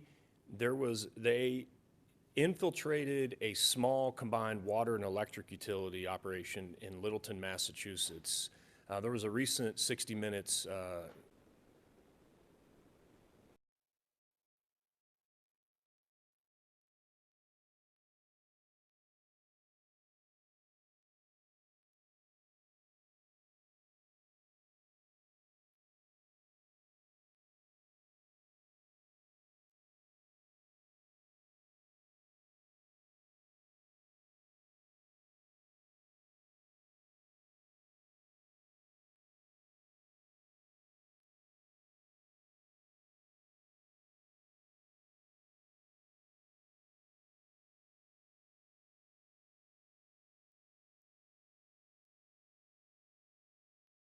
So they're requiring any registered entity to have 100% knowledge about anybody that has remote access or users. Anytime that somebody makes an attempt to do a malicious type of communication of any form, and then they're requiring that even at low impact, this is a proposed rule, but even the low impact systems, as they communicate back and forth with one another, especially if they communicate to operating technology, there's requirements that communication chain has to really be locked down and made sure to be secure. So that's just a little bit of a high-level overview of NERC standards and the process to revise them and how they're being revised currently. So another way, another set of standards that's out there that's really helpful for regulators, NARUC, for those of you who are not familiar, that stands for National Association of Regulatory Utility Commissions. So every public utilities commission like the KCC is a member of NARUC. And in conjunction with the DOE's CSER office, Cybersecurity, Energy Security, and Emergency Response, NARUC developed these baseline guidelines for cybersecurity standards. And these are really helpful because there's a lot of work, like we just talked about, in the NERC standards, but that's only for electric utilities, right? So with these baseline cybersecurity baselines, and developed with the Department of Energy. This allows a regulator to have a set of standards that it can use to ask questions and issue discovery, and hold the regulated utilities that answer to it accountable to make sure that, they're taking this as seriously as they should. So those are active links. You can look at the actual baselines, and then you can look at the replay of the webinar from March of last year where DOE and NARUC rolled that out. They also are providing guidance, implementation guidance, and this is currently an active process. So they have interim guidance, and that's mostly about here's where you should, if you're starting fresh, here's the prioritization of how you begin to implement these things. This is, it's just that, it's implementation guidelines. And my understanding is that the final product is supposed to be available later this year. Okay, slide 9. So, we've sort of talked about what the standards are and, what the rules of the road are, so to speak. And the way that we monitor compliance from our utilities, the way that we enforce and evaluate the degree of compliance with these cybersecurity standards is we do regular executive session updates with the commissioners and our largest utilities. So, what we have found is, as everybody in this room knows, a lot of, any of the really interesting information is all non-public information. It's confidential. It's the sort of thing that really should be discussed in executive session. This allows the commissioners to ask, and senior staff at the KCC to ask those pointed questions to determine what the vulnerabilities are, what the opportunities are. All of these big utilities do third-party intrusion audits to evaluate how good they're actually doing, and we can have open conversations about those. And then the other aspect is, we really do try to stay on top of what other regulatory commissions are doing. What are the standards that, do they have specific rigid rules and requirements, or is it more, frequent updates like we get from our utilities? And this is actually, it's also timely that last week that same NARUC had a national cybersecurity training for regulators. We had a KCC representative there, Lynn Retz, our Director of Government Affairs, who you all probably know. She was gracious enough to attend that in my absence because I was going to go, and then I had an unplanned trip to Little Rock, Arkansas that I had to go to. But what I did is I just pulled the actual objectives from the agenda from the training. But this was 4 days of really, full packed agenda of information from all the nation's experts on electric and gas cybersecurity matters. Okay, so the next couple of slides are just, it's informational like everything, but these are the ways that the KCC and the regulated utility industry stay abreast of changes on the cybersecurity and physical security realm. So the MS ISAC is a similar situation, as was discussed before with the election integrity ISAC. This is an initiative of the Center for Internet Security. It used to be a CISA sponsored, federal government sponsored program. It is no longer. They have a membership model now, and the state of Kansas just announced recently that we have a statewide partnership with MS ISAC, which from my perspective is a good thing. We get a lot of value out of this membership, and there's monthly briefings and town halls. We get tabletop exercises. There's a weekly malicious IP domains list that's distributed. It is really good information, and they do tailor it specifically to state, local, tribal territories. The next one that's really interesting, you'll see there's 4 of these. It is interesting. There is some overlap, but this one is NERC's e-ISAC, and there's a lot of ISACs, right? Information Security and Information Sharing and Analysis Center. But what's good about this one is it's not just cybersecurity, it's also physical security, and it's focused specifically on the electric sector. So, there are monthly webinars that they provide where they provide really good information, and this is, you know, whether it's from the recent ballistic attacks on a substation, or if it's anarchists that are just looking to destabilize society and cut out electricity for large swaths of the population, or cybersecurity more specifically, you know, this entity is really informative and really provides great information. So they have monthly briefings and monthly calls. This other one, United States Department of Energy has a division called the Energy Threat Analysis Center. It obviously overlaps a little bit with NERC's view, but the Department of Energy is not just focused on electricity, so it's a little bit broader, right? It would cover the nation's pipelines and you know, fuel, natural or gasoline and natural gas pipelines, et cetera. There are also regular updates we get from these guys. The last one was canceled, unfortunately. It was Tuesday of this week, and it was canceled because of the shutdown. Okay, and then this last one everybody probably knows about, right? The Cybersecurity and Infrastructure Security Agency, which is the nation's premier, you know, law enforcement and threat analysis investigation center. We get updates from them as well. We're on their mailing list, and they also hold local, state, local, tribal type calls on a monthly basis. Okay, so we're going to switch gears now. So obviously, you know, we've talked about the extensive nature of these, the requirements for cybersecurity and physical security, and everybody in this room understands the importance of it, and the threats that do exist out there.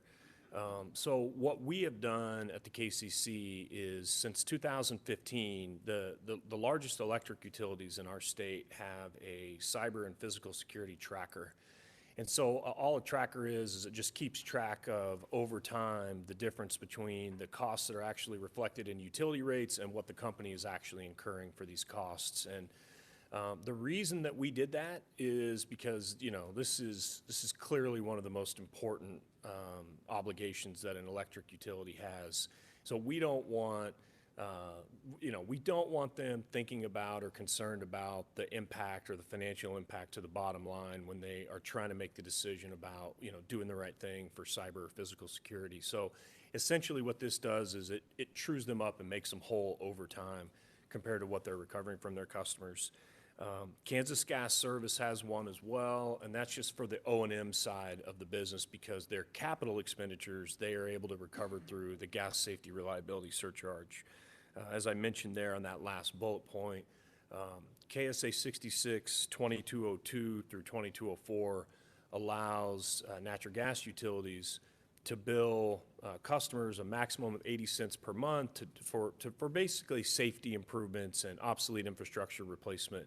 And when that bill was last revised, which I think was 2019, it was added that physical and cybersecurity are eligible investments that can be flowed through that rider. So, you know, it's a big deal to essentially alleviate any of the negative financial implications associated with these utilities doing the right thing and making these investments.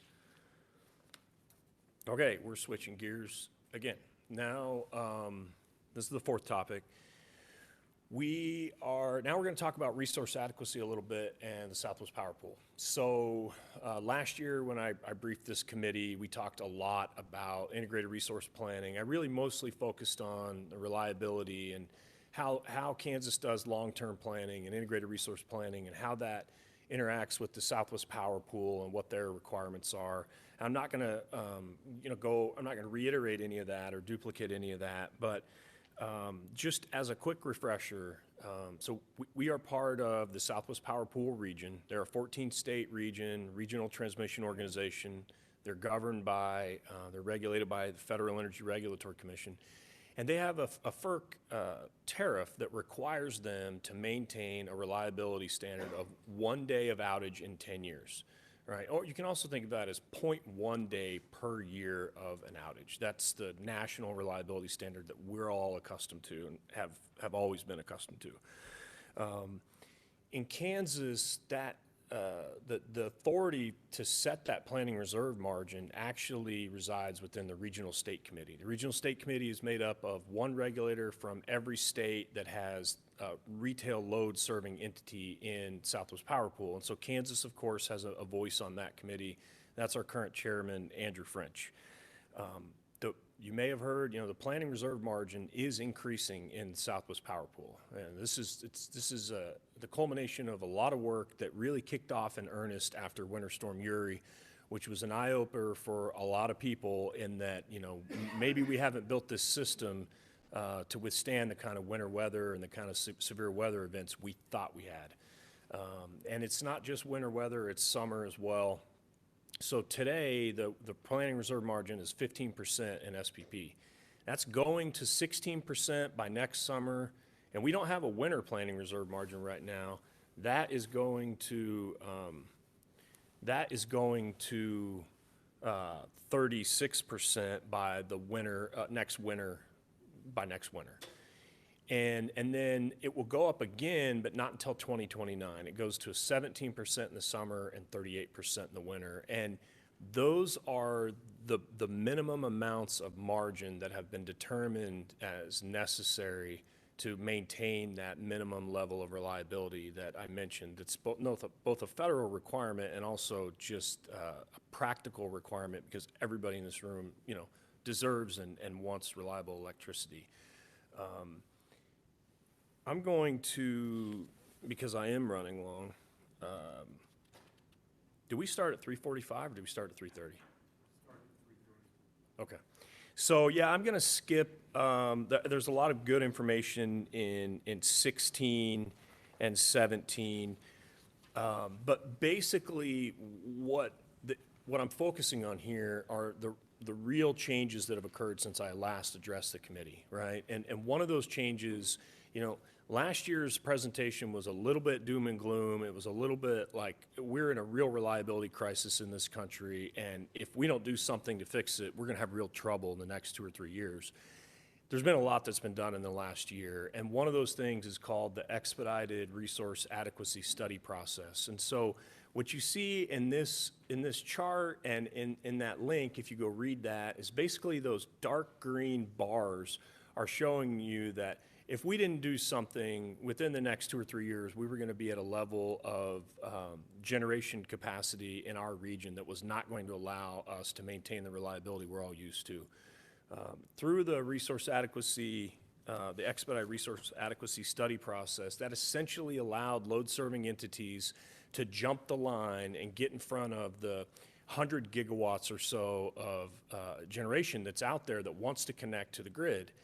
And it said, if you have a verified need that you need to build generation, it needs to be online by 2029 in order to meet your reliability requirements and meet those planning reserve margin numbers that we talked about, then you can do that. You can get in front of the line.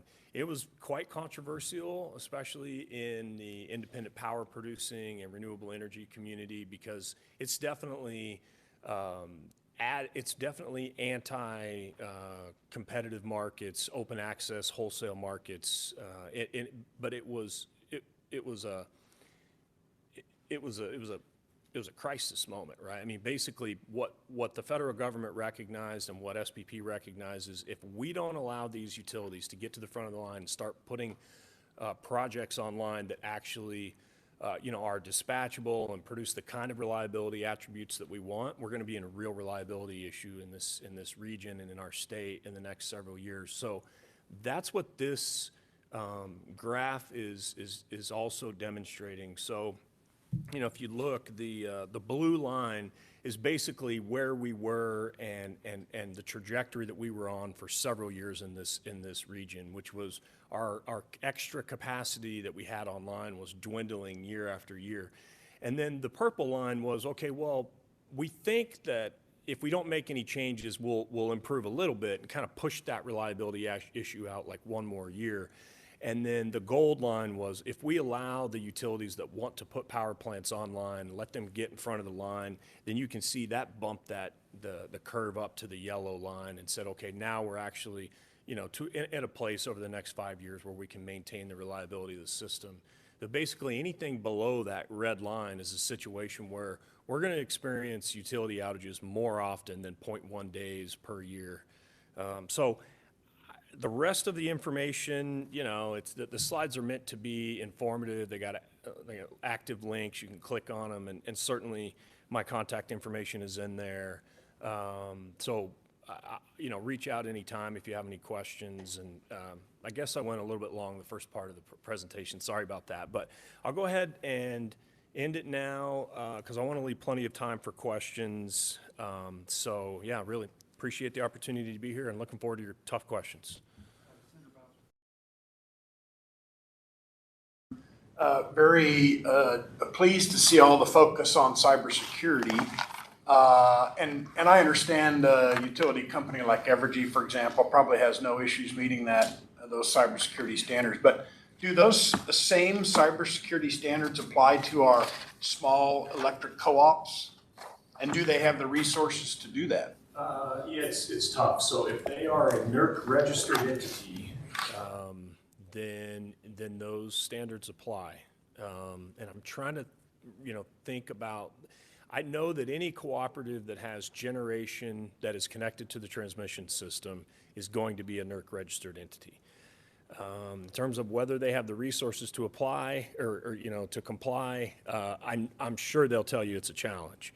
But they do have great statewide organizations. They pool their resources. I know that, you know, Kansas Electric Cooperative is a great entity. And, you know, I'm sure we're not doing it, they're not doing it perfectly, but I know they take it very seriously, you know. And, you know, do they take it as seriously as an entity, the level of Evergy? Probably not. They probably can't afford to. But it's definitely an issue.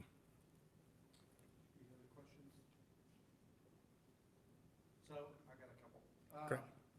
So, what we're kind of hearing the trend is going to be with all these big AI data centers going up is that increasingly they're going to be doing their own power generation.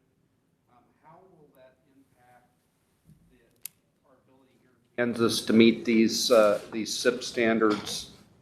I mean, are they all standalone, not plugged in, and so it's not our problem, or are we gonna? Is that going to create stress for us? Yeah, so that's a great question. It's definitely still up in the air right now in the industry. There's a lot of debate, right, in terms of are entities like, you know, Google and Amazon and Microsoft, are they just going to go completely go it alone, or are they going to want to be connected to the electric grid? You know, there is billions and billions of dollars being spent in our country on grid-connected data centers, right? So it's definitely the exception today. It's the exception rather than the rule to be completely separated off from the grid. You know, a lot of these companies require like 4 nines type reliability. And it's not easy to do that. Just like what we're talking about, planning reserve margins, it's not easy to do that if you're only being powered by one natural gas facility, for instance, right? That facility is going to go on maintenance, it's going to have outage, and so it's difficult. I would say that they can do that in Kansas. If you want to be completely disconnected and separated from the grid, you don't need our permission to do that, right? KCC doesn't have to approve that. You can build a power plant and use it for your own use. That is totally exempt from public utility regulation. So if that happens, then that's not going to affect our grid at all. It's kind of net negative, right? Net zero, sorry. It's neutral. So there is a pending case before the KCC right now. I can talk about it because we've already submitted it to the KCC or to the commissioners, right, for approval. We have a large load data center tariff before the commissioners right now. There should be an order on that out sometime mid-November. That was a unanimous settlement agreement with everybody in the room, and every stakeholder in Kansas was in the room, right? So the people that don't like data centers, the Sierra Club, they signed this settlement agreement, right? at the end of the day, I think first of all, it took us, a couple months to negotiate this and hammer it out, but it is something I'm really proud of for Kansas.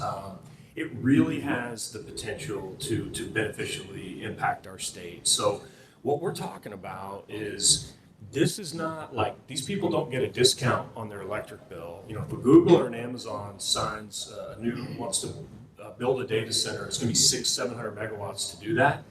They're going to pay like 10% more on their overall power bill than a regular industrial customer would. They're going to pay base rates that are like between 16 and 20% higher. And those entities were in the room and signed this settlement agreement, right? They wanted, these people aren't trying to avoid paying their fair share. They want certainty. They want a collaborative environment where they know that their projects are actually wanted. And so when you do the math, and we spent a lot of time on that, this is a situation where if we can attract, and I believe we will, these large data centers to the state of Kansas, they're going to pay hundreds of millions of dollars of electricity bills per year for a contract that's 12 to 17 years in length. So they have to sign a minimum of 12-year contract under our data center tariff, but that does not include a load ramp of up to 5 years, and they all want a load ramp, right? Because you can't come online just overnight. So these are going to be like 17-year contracts, paying a premium for the power, for the opportunity for the power, and I personally believe it is really going to be a good thing. But we're basically at capacity right now on the electric grid, right? Make no mistake about it. We're not going to bring in 400 or 500 megawatt data centers without building something to serve them. And so that was very much what our focus was when we demanded, required in these settlement discussions, that you guys aren't going to get a discount on your power bill. You're going to pay more because we're going to have to incur costs to serve you. And they understood that, Any other questions? Okay, then I got one more.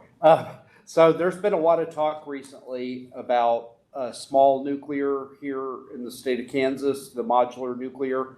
And I also have seen some stuff about underground nuclear. Yeah. How does that impact our ability to comply with these standards? I mean, a couple of years ago, we went to Wolf Creek, great trip, and the amount of security for one of those things is just insane. Is it really, are you really getting a savings with the small nuclear? Because it seems to me like they're going to require the same amount of security. Well, so even with all that security, right, Wolf Creek is basically the cheapest power plant that we have over the whole course of the year in the state of Kansas. It's a great asset for us, right? But, and my understanding is that the security requirements for some of those, the newer, more advanced technologies, it's a little less than a true big, boiling water reactor like Wolf Creek. So I think you do get some security savings there. But the jury's still out, right, as to whether or not small modular nuclear reactors are actually going to save us money, right? I mean, today, we're not likely to sign up or allow Evergy to sign up to build a first of a kind or second or third of a kind nuclear unit at the kind of costs that we understand those costs, right? I mean, there was some sort of pushback and public outcry when we approved $1.5 billion for a new 700 megawatt natural gas facility. $1.5 million wouldn't come close to building a 700 megawatt nuclear facility, right? I mean, we're talking about multiples more than that. And so the cost curve isn't quite there yet. I mean, we're not going to be in the next 5 years building any of those nuclear facilities in Kansas, in my opinion, unless we have one of those big top 5 type hyperscalers. Those entities have enough cash to buy on their balance sheet to buy every electric utility in the United States outright, right? And some of those entities have very aggressive stated clean energy goals and alternative energy goals. And so it's not outside the realm of possibility that one of those companies would say, we will pay the difference between what it would cost you to build a natural gas plant and what it would cost you to build that nuclear plant. We just want to put it in your state, and we want a willing partner. And if there's that kind of an opportunity, I think Kansas should be at the table, right? But honestly, and that's what the industry knows. Everybody knows that. They'll tell you the same thing. If we're talking about any sooner than 2034, realistically, that's the kind of arrangement that it would take to get one of those nuclear reactors here. I mean, we have a population of, a little over 3 million people. I mean, we can't afford to be taking those kind of risks and be on the bleeding edge of that kind of technology development, right? We want to see a technology developer build several of these and then, get some certainty about what the cost structure is going to be like and the operating structure and the safety of it before we really dip our toe into that in terms of a utility funded and utility planned asset, So that's, the jury's still out on advanced nuclear reactors.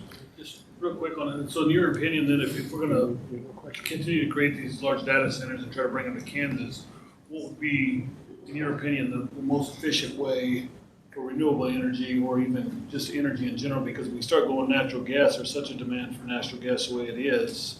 What would be your opinion to look at in the future, wind, solar, whatever, to keep up with the demand of these data centers? Yeah, that's a really good question as well. We've been all of the above since before it became a buzzword, right? I mean, Kansas, as you know, has abundant wind and wind resources. Their solar is coming, but obviously there's times when the wind doesn't blow and the sun doesn't shine, and you have to have something with the switch, a lot of somethings, right? So it's not the time right now to retire any of our coal plants prematurely. We've been on record stating that several times, and we need new dispatchable, efficient generation, natural gas plants. But there is, diversification is a real thing. Renewables, when the wind is blowing, it really is the cheapest form of power you can get. It is, right? Because there's no fuel. And so especially, we're phasing down the production tax credits, and that's an energy policy decision made at the federal government, and they didn't ask my opinion, right? I wouldn't have had one anyway. It is what it is. But as long as, for the next couple of years, any renewable facility that's coming online still gets those production tax credits. I guarantee you, those are lowering the overall cost of electricity production in the state of Kansas, right? They are. Because they're saving, and you don't have to run a natural gas power plant or you don't have to run a coal plant, then that's just better for everybody because you can leave the coal there for when you really, really need it, right? Like during Winter Storm Zero. Or if the wind is blowing, like during Winter Storm Elliott, that was, if you guys remember, that was over Christmas weekend 2022, right? That Kansas and the Southwest Power Pool, we didn't have electricity outages. We didn't have a major affordability issue because we had 25,000 megawatts of wind online. But as that storm system moved to the east, there were people in PJM and MISO and the Northeast that actually had electricity outages on Christmas Eve, right? You can imagine, that's not a very politically palatable thing. That 25,000 megawatts of wind we had during that time frame, it helped us. So there is a real economic and at times a reliability benefit to honestly every type of electricity generation you can put on the grid. Okay, last question. We're at time, so go ahead. Thank you, Mr. Chairman. Yeah, just real quick, has TerraPower or Evergy spoke with you about that sodium nitrate nuclear power plant they're looking at putting in Kansas? They have. So we had somebody that traveled out to their headquarters before that announcement was made. We've had discussions with Evergy about it. It is really exciting technology. It's cool, right? And they're building one in Wyoming, but it's not built yet. And so we don't know what it's going to cost. We don't know what the operating history of that's going to be. So I would say we're cautiously optimistic. You know, we are listening and Evergy is listening and talking to them. But I think at the end of the day, like I said, it's going to require a major off-taker with somebody that has such ambitious clean energy targets that they say, I'll take all that financing risk, I'll take that operating risk, I'll take that construction risk. You know, we want to see these things get built. And it sounds a little bit pie in the sky, but those kind of projects are actually happening in different places in the country. Google is doing something like that in Nevada with Nevada Energy on a big geothermal project. And actually that data center tariff that I talked about, we have a kind of a bolt-on on that tariff that would actually allow for, kind of sets the framework for what something like that would look like. You know, one of the biggest companies on the earth comes in and says, I'd really like to see you guys build a nuclear power plant here. I want to see how that works in the Southwest Power Pool and load following and everything else with our technology. If they want to pay the excess cost to do that, we're open for business. You know, we have a tool that would allow for us to do that. Thank you. Thank you very much. Very informative. Really appreciate your briefing. Thank you. Thank you. Okay, committee, our last conferees today are here to talk to us about World Cup 2026. And are we starting with you, Lindsay? Yeah. Okay, so we'll begin with Lindsay Douglas. Welcome to the committee. All right, thank you, committee. I think someone will have the presentation. Oh, we put it up there, perfect. Well, good afternoon. I'm Lindsay Douglas. I'm the Chief Operations Officer for KC 2026. And Kyle Costell is here as well. He's our Director of Safety and Security. We're doing a little bit of a tag team today for our presentation before we get some local viewpoint. And we're getting it up here. Awesome. Okay. So KC 2026, as a reminder, is the host committee that is really responsible for all of the contractual requirements with FIFA to host the World Cup in Kansas City. So we have responsibility for safety and security, which Kyle will do a little bit more of a deep dive into. Transportation and the specific routes and what we are required to move is up there on the screen in the bullets. Airport to city center to fan festival, airport to stadium, airport to fan festival, and then overlay and event services while we're there. We also have responsibilities for human rights and sustainability. So thinking about human trafficking, making sure we're coordinating with law enforcement, giving people safeguards and inclusion in the event, and thinking about sustainability in all aspects of how we deliver the tournament. Fan Festival, that is the official watch party of the tournament that will be held at the World War I Museum and Memorial. We want to provide a safe venue, so there's quite a bit of safety and security requirement around that event, as well as volunteers, and with our board, particularly the economic enhancement to the region. And when we think about the region, it's much broader than just the tournament, but really how are we moving people out of city center, having them experience the region, and how does that play into the team base camps and the fans that will follow those teams that are base camping here as well. And this is, oops, I pushed the button too many times. This is the tournament schedule. You guys have probably seen this before. Kansas City is the last row there in green. I do want to point out the group labels of the matches that are here. So we have J, E, and F are the groups that are playing in Kansas City. That'll mean more when I talk about the final draw, but just want to point that out. And then we have a round of 30 match as well as a quarterfinal match on July 11th.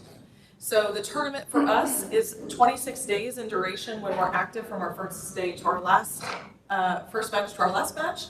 But it will be, the tournament itself and all of the activity and watch parties and other events happening will be from June 11th through July 19th when the final is played.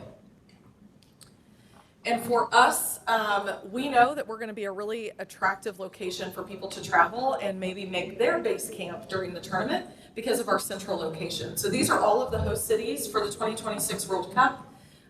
You see there, Kansas City sticks out. And our region sticks out being right in the middle of it all. We like to say heart of the tournament here in the heartland. So really excited about what our geography and the benefit of our geography to people traveling here. And that visitor profile. So when we think about the visitors that are going to be coming to our region, Visit KC is the Convention and Visitors Bureau is projecting about 650,000 visitors over the course of the tournament. That's not all at one time, but over the course of the tournament, about 650,000. And this is the profile of that group. We expect about 54% of those will be international visitors, 63% male, it gets into different age breakdowns as well. Only 41% of those visitors are likely to speak English. And this is all based on FIFA's experience with World Cup travelers and the folks that follow the tournament. A big thing here for us to pay attention to is that 9.7 days. So those 650,000 visitors are going to stay in the United States for 10 days. Maybe that's 4 days in Kansas City, maybe they're traveling to Boston or San Francisco following matches, but we expect that visit to be pretty long over the course of the tournament. And that equates to pretty significant economic impact with the direct spend of those visitors. So when we think about meals, hotels, and other accommodations, we expect a $653 million of direct event impact. So for those of you that have seen some of those economic impact analysis studies and things like that, we're not applying a multiplier here. This is direct spend. And it shows how many people we expect that to impact, how much in personal income generated off of that spend as well. And then the final draw. So I think last year when we were in front of the committee, we talked about how important final draw is. This is where we are going to start to learn what teams are playing in Kansas City. The final draw event is at 11 a.m. Eastern in Washington, D.C. on December 5th. That will be when we find out what teams are sorted into our groups. So a little bit different than Selection Sunday or March Madness, where the bracket gets populated. It's a little different than that. We will find out, and they'll draw the teams that will be sorted into each of the groups. And so you see here the ones that are outlined in the blue that I mentioned from the schedule, J, E, and F. Those are the groups that play in Kansas City. We will know what teams are in those groups. We have 2 Group J matches, so we will have 3 or 4 teams from that group potentially play in Kansas City. So that one we'll know a little bit more about the teams. It's expected that about 24 or 48 hours after the final draw event that we will actually learn who's playing in our matches and what time those matches will be. So once FIFA draws the names out of the hat and populates the groups, they have to match those pairings with broadcast windows, what time they want to have matches in each of the host cities that are hosting those group matches. So there's a little bit more science to it.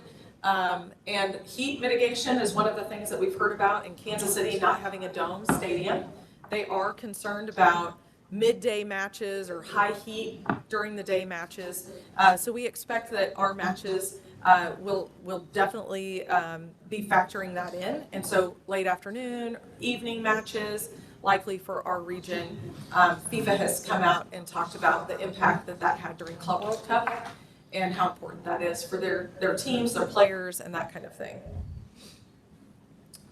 So the training sites, just as a reminder, we have team base camps, and base camps are the team's home away from home. That includes a competition quality training site. It also includes a paired hotel.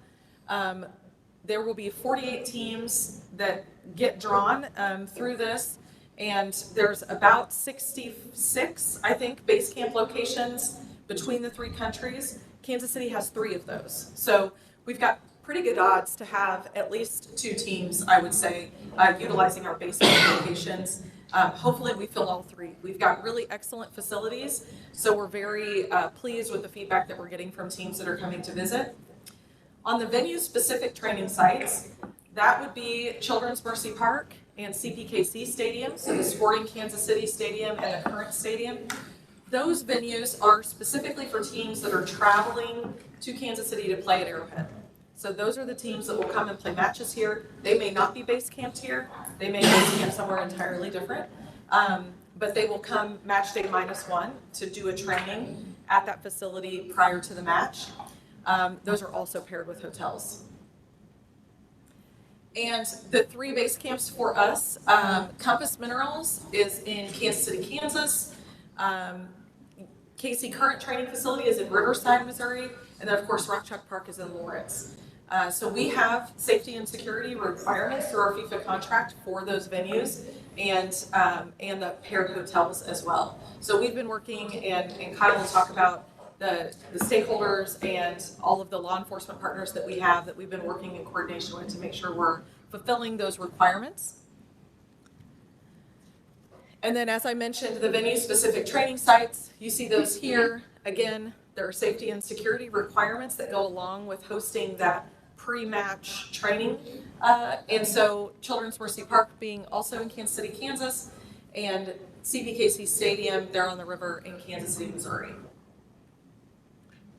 I'm going to turn it over to Kyle to kind of walk you through some of the specifics on safety and security preparedness. Thank you. Is this the right way? Yeah, pushing right. Yep. Yeah. Okay. Just to kind of give you guys an overview from a responsibility standpoint from safety and security from the host city. These are all of the things that we are required to be in control of: venue security, transportation, crowd management, cybersecurity, emergency response, C4 command, which is a really big one for interoperability between the 2 states and the region, and equipment and consultant procurement. We are 100% responsible for FanFest, which is FIFA FanFest, but the host city is 100% responsible for safety and security and health and medical. Currently, we are anticipating a 24-day operating stance, 18 to 24 days right now. We're still going back and forth with our budget. This is a little outdated. The shifts might be a little shifted to the right, more of a 10 to 16 hour time frame of being open. The average attendance we're anticipating is 15,000. The capacity will be 25,000. On our high peak days, let's say USA is playing a match, we anticipate that going up to upwards of 70,000 being turned over multiple times throughout the day. So those are our A+ days: United States, Mexico, any game day that we have. That's a big one here in Kansas City. We anticipate those to be our high traffic days. And we're also in charge of last mile security. It's not essentially the last mile, but for us, for the stadium, any entry point from transportation drop off to the stadium, the host city is responsible for. And just to kind of give you an overview, FIFA kind of changed its security model. In previous World Cups, FIFA would go into each host country and they would handle security. FIFA now has deemed a security team for the tournament. They have kind of developed minimum standards for these 18 areas of focus for the host cities to kind of focus on. We've added a couple. UAS obviously is a big one that we have added, and we have a working group for as well. But this is kind of like the baseline of those working groups that we have developed for the tournament. One thing that we wanted to do once we saw the structure of the minimum standards, we decided to create a security framework, essentially, which will be a legacy item, I would think, for the region, hosting large-scale events. This is kind of a regional coordination plan, concept of operations for the region. It goes over comprehensive multi-jurisdictional security, event security standards and protocols, coordinated regional response across multiple jurisdictions. In this region, we've had some large-scale events, but typically they've been in one jurisdiction or one region. The All-Star Game was in Kansas City, Missouri. The NFL Draft was in Kansas City, Missouri. Mutual aid helped. It didn't span across the region like the World Cup is. So we wanted to kind of create a document to kind of facilitate that and be a legacy item for future large-scale events for the region. Multi-agency integration is key and integral to this plan. We are developing a tournament operations center, multi-agency coordination center, joint operations center. We haven't figured out the name quite yet with our partners, but we will have one. We anticipate having all of the jurisdictions that have FIFA activations there, as well as any other participating federal agencies, state, anyone that wants to come and be a part of it, just for constant and continuity and information flow across the tournament. We want to have the EOCs operate as their EOCs. We don't want to tax that and change their operations. So this is just an additive, essentially, tournament operations center that will be that communication flow between the EOCs, state emergency management, et cetera. We are supporting the 14 working groups from the 18 areas of focus. We kind of condensed them down to 14. There was some overlap with some of the groups and the stakeholders, so to make it easier on everybody, we created 14 of those working groups that we are meeting bi-weekly. Currently, we're about 256 active members, over 45 agencies across the region, currently in those working groups. And again, the safety and security framework serves as a regional concept of operations. The legacy impact, like I stated earlier, Kansas City, Kansas becomes a regional hub for major event security, as an expertise and having the capabilities to do so moving forward.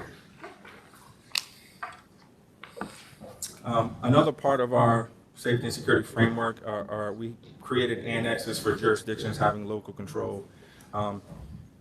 There's 4 jurisdictions currently right now that have FIFA activations in them. And on the Missouri side, we have Kansas City and Riverside. And on the Kansas side, we have Kansas City, Kansas, and then Lawrence right now with the base camps and the venue-specific training sites.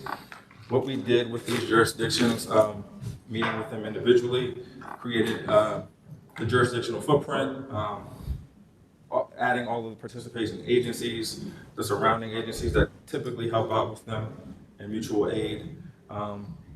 Assigning or designating where their command post communication would be, going over gaps and mitigations that they have and things that they would need, threats, and then the command structure, obviously with the C4 plan.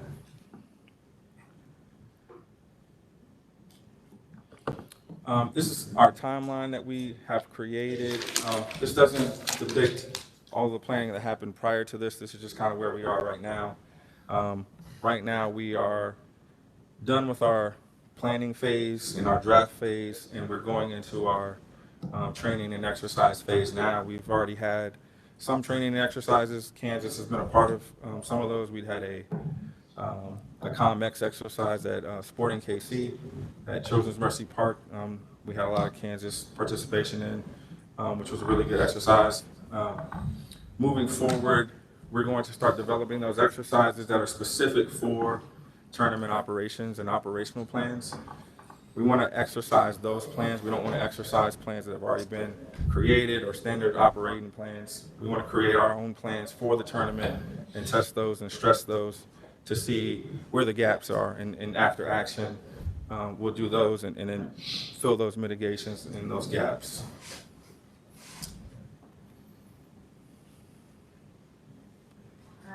Mr. Chair, we're happy to stand for questions, or if you want to have the rest of the presentation, then we can do questions as a panel. Open to whatever you'd like. Rather than ask you a bunch of questions that they're going to answer, I'd like to go ahead and bring up our law enforcement professionals and have them talk to us first. Wonderful. Yep.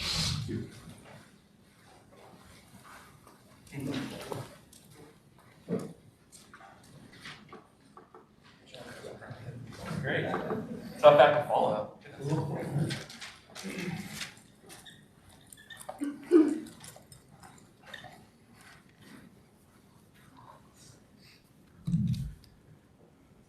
All right, good afternoon, everyone. My name is Joe Grisella. I'm a police officer. I'm actually a major with the Kansas City, Kansas Police Department. I'm currently in my 18th year, born here in Kansas, went to K-State, so go Cats. We've got a big game coming this weekend. I've been tasked with a lot of our prep and planning for World Cup coming up, because we're going to have, as you guys, Kyle and Lindsay talked about, we have essentially one for sure activation for World Cup that will be taking place in Kansas City, Kansas, which will be our venue-specific training site. We will also more than likely have a home-based kind of training camp for a major top-tier team. Colonel Anderson's here with me. He's one of my bosses. He's one of our deputy chiefs. He's got a lot of experience in law enforcement, and we've been working together on this quite a bit, getting ready for World Cup, obviously. As we go through this, we'll see if I can figure out this technology. All right, so as I mentioned, we've got multiple group states matches. We have 4 of those, as well as a round of 32 and a quarterfinal. Those will be taking place in Kansas City, Missouri at Arrowhead. We work hand in hand with the Kansas City, Missouri Police Department quite a bit, and are stepping up to assist them in whatever they need for that. Talking about confirmed sites, I've highlighted and bolded and underlined what we've got going on in Kansas City, Kansas, specifically for the region. Compass Minerals, as was already mentioned, will be more than likely utilized as a training site for a top-tier team. Rock Chalk Park in Lawrence, we've been working with the Lawrence Police Department, and there's also a good likelihood that they will have a top-tier team there as well, due to the central location within the United States. From what we're hearing, teams like the fact that the Kansas City, Kansas location with Lawrence and Kansas, and then in Riverside are centrally located, so that when teams are traveling and having to play matches, in Canada, the United States, and Mexico on both coasts, they essentially only have to travel half the distance. They also like that the climate's going to be, warm. They're going to be training to be playing matches in the summertime. So I think the likelihood is that we probably will have at least 2 teams in the metropolitan area, as well as Lawrence, with a high likelihood of having all 3. So Compass Minerals, which is also located in Kansas City, Kansas, like I mentioned, Rock Chalk Park in Lawrence. The only hotel that is currently paired with the training sites will be the Oriad in Lawrence. So their Lawrence Police Department, as well as Douglas County, are working through that. Currently for us, all of the teams that will be either practicing or training in Kansas City, Kansas, currently are paired with hotels on the Missouri side. So we really don't have to worry about the actual activities going on in those locations. Currently in Wyandotte County, so Kansas City, Kansas, and Wyandotte County, we're working together with all of our partner agencies. I put their logos on the front because I didn't want to leave them out, because I'm sort of representing all of the public safety aspects of our county. As well as, we are in talks and working with state agencies like Kansas Highway Patrol. We're working with Lawrence Police Department, University of Kansas. They all have a piece of this as well. Specifically to Wyandotte County, we have my police department, our sheriff's office, emergency management, and then we're also working with our fire department. Our fire department in Kansas City, Kansas also operates EMS services, so they handle our medical response to things as well, not just putting out fires and other emergencies like that. We talked about our Compass Minerals National Performance Center as a team-based camp, the training site, as well as Children's Mercy Park being utilized as a venue-specific training facility for teams as they're coming in from other locations. So before they're going to play in Arrowhead, they're going to come at what we call match day -2, match day -1. They're going to get acclimated to our climate, and they're going to have an opportunity to practice. So we'll have teams that are going to be part of those group stage matches, as well as round of 32, and then the quarterfinal coming in. We are currently planning on standing up an EOC at our real-time crime center, which we have in our police headquarters. If any of you have ever had the opportunity to see it or have not, I'd welcome you to come. It's fascinating. We have significantly increased our technology with the Kansas City, Kansas Police Department, including live cameras, license plate readers. We have just started a drone as a first responder program, so we're actually utilizing drone technology to assist us with calls for service. So we're kind of really getting much more technologically advanced, and that's in great part to our current chief, Carl Oakman. Some of the challenges that we're looking at, specifically in Kansas City, Kansas, and Wyandotte County, are some budgetary restraints and reductions that we've seen. Our county and city has gone budget neutral. There's a slight change for the upcoming years. We might see some more funding. We're kind of worried about things like overtime budgeting and then some of our resources and equipment that we're worried about. Fire department also has some of those concerns about increasing their staffing. Kind of like they mentioned prior to me coming on, we're going to have a significant increase of people in Kansas City, Kansas, Douglas County, Lawrence, these areas. And in Wyandotte County, we have concerns about significant numbers of people coming in that will be staying in hotels, attending the activities, going out and doing things. And with that greater, that increase of tourism and people being here, it's going to create larger numbers of calls for service, whether it's people needing medical assistance, people needing police services, and we obviously want to staff up and make sure that we can adequately support that. We're doing a lot of cross-jurisdictional planning. Kyle mentioned that already. We're working with all of the surrounding counties in the Mark area. We're working with other police departments, sheriff's offices, state agencies. We're also getting support from the Kansas National Guard 73rd Civil Support Team, which is focused on more of your chemical, biological, radiological, nuclear concerns. A big part of teams practicing and training and moving, there's going to be a lot of team movements. And we're going to have to utilize our traffic units from our police department, which we have a full-time traffic unit with motorcycle officers, but we're also going to have to utilize all of our surrounding agencies in Jackson County, Missouri, Johnson County, Kansas, all these different places to ensure that we are supporting those escorts from teams and everybody involved in that. We currently have a detective that's assigned to the Joint Terrorism Task Force with the Federal Bureau of Investigation. We have radio interoperability with our other agencies in the Kansas City metropolitan area. We'll maybe talk about it a little bit more in a minute, but we are increasing our K9 resources within our police department, specifically adding a dual-purpose patrol and explosive detection dog. So that's going to give us a huge resource. What Kyle was talking about earlier about specific requirements that FIFA asked for, one of those is going to be having a K9 on site at those different training facilities that'll be able to sweep vehicles and things that come into those protected cordoned off areas. So that'll be a big part of that. We currently utilize K9s with EOD support from the Kansas Highway Patrol as well as the Shawnee, Kansas Police Department and some other local agencies that really help us out too. So we have increasing our capability, but we're also going to have to depend on other agencies to help us. As far as the Wyandotte County Sheriff's Office, they are currently in talks and plans to farm out certain portions of inmates from their detention facility to increase the room that we have if we have to make arrests or mass arrests or anything else during the tournament so that we have enough room to support that.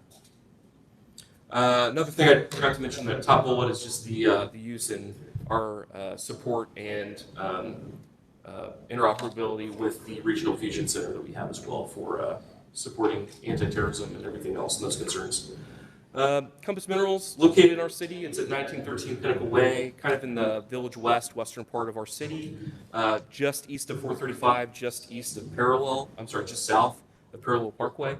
Like I said, there's a very high likelihood that we're going to have a top-tier national team there that we'll have to ensure that we provide 24-hour security to.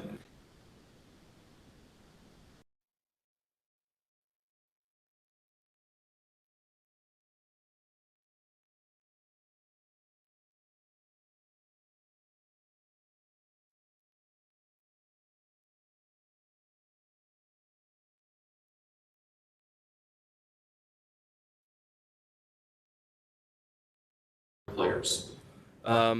This previous year, we had a MLS team from Miami, Inter Miami, come in, and Lionel Messi plays for them. Obviously, a major star Argentine football player, and we actually had fans trying to break into our facility when they were training at Compass to come see him and touch him and get a picture or whatever. It's obnoxious, but it happens. So.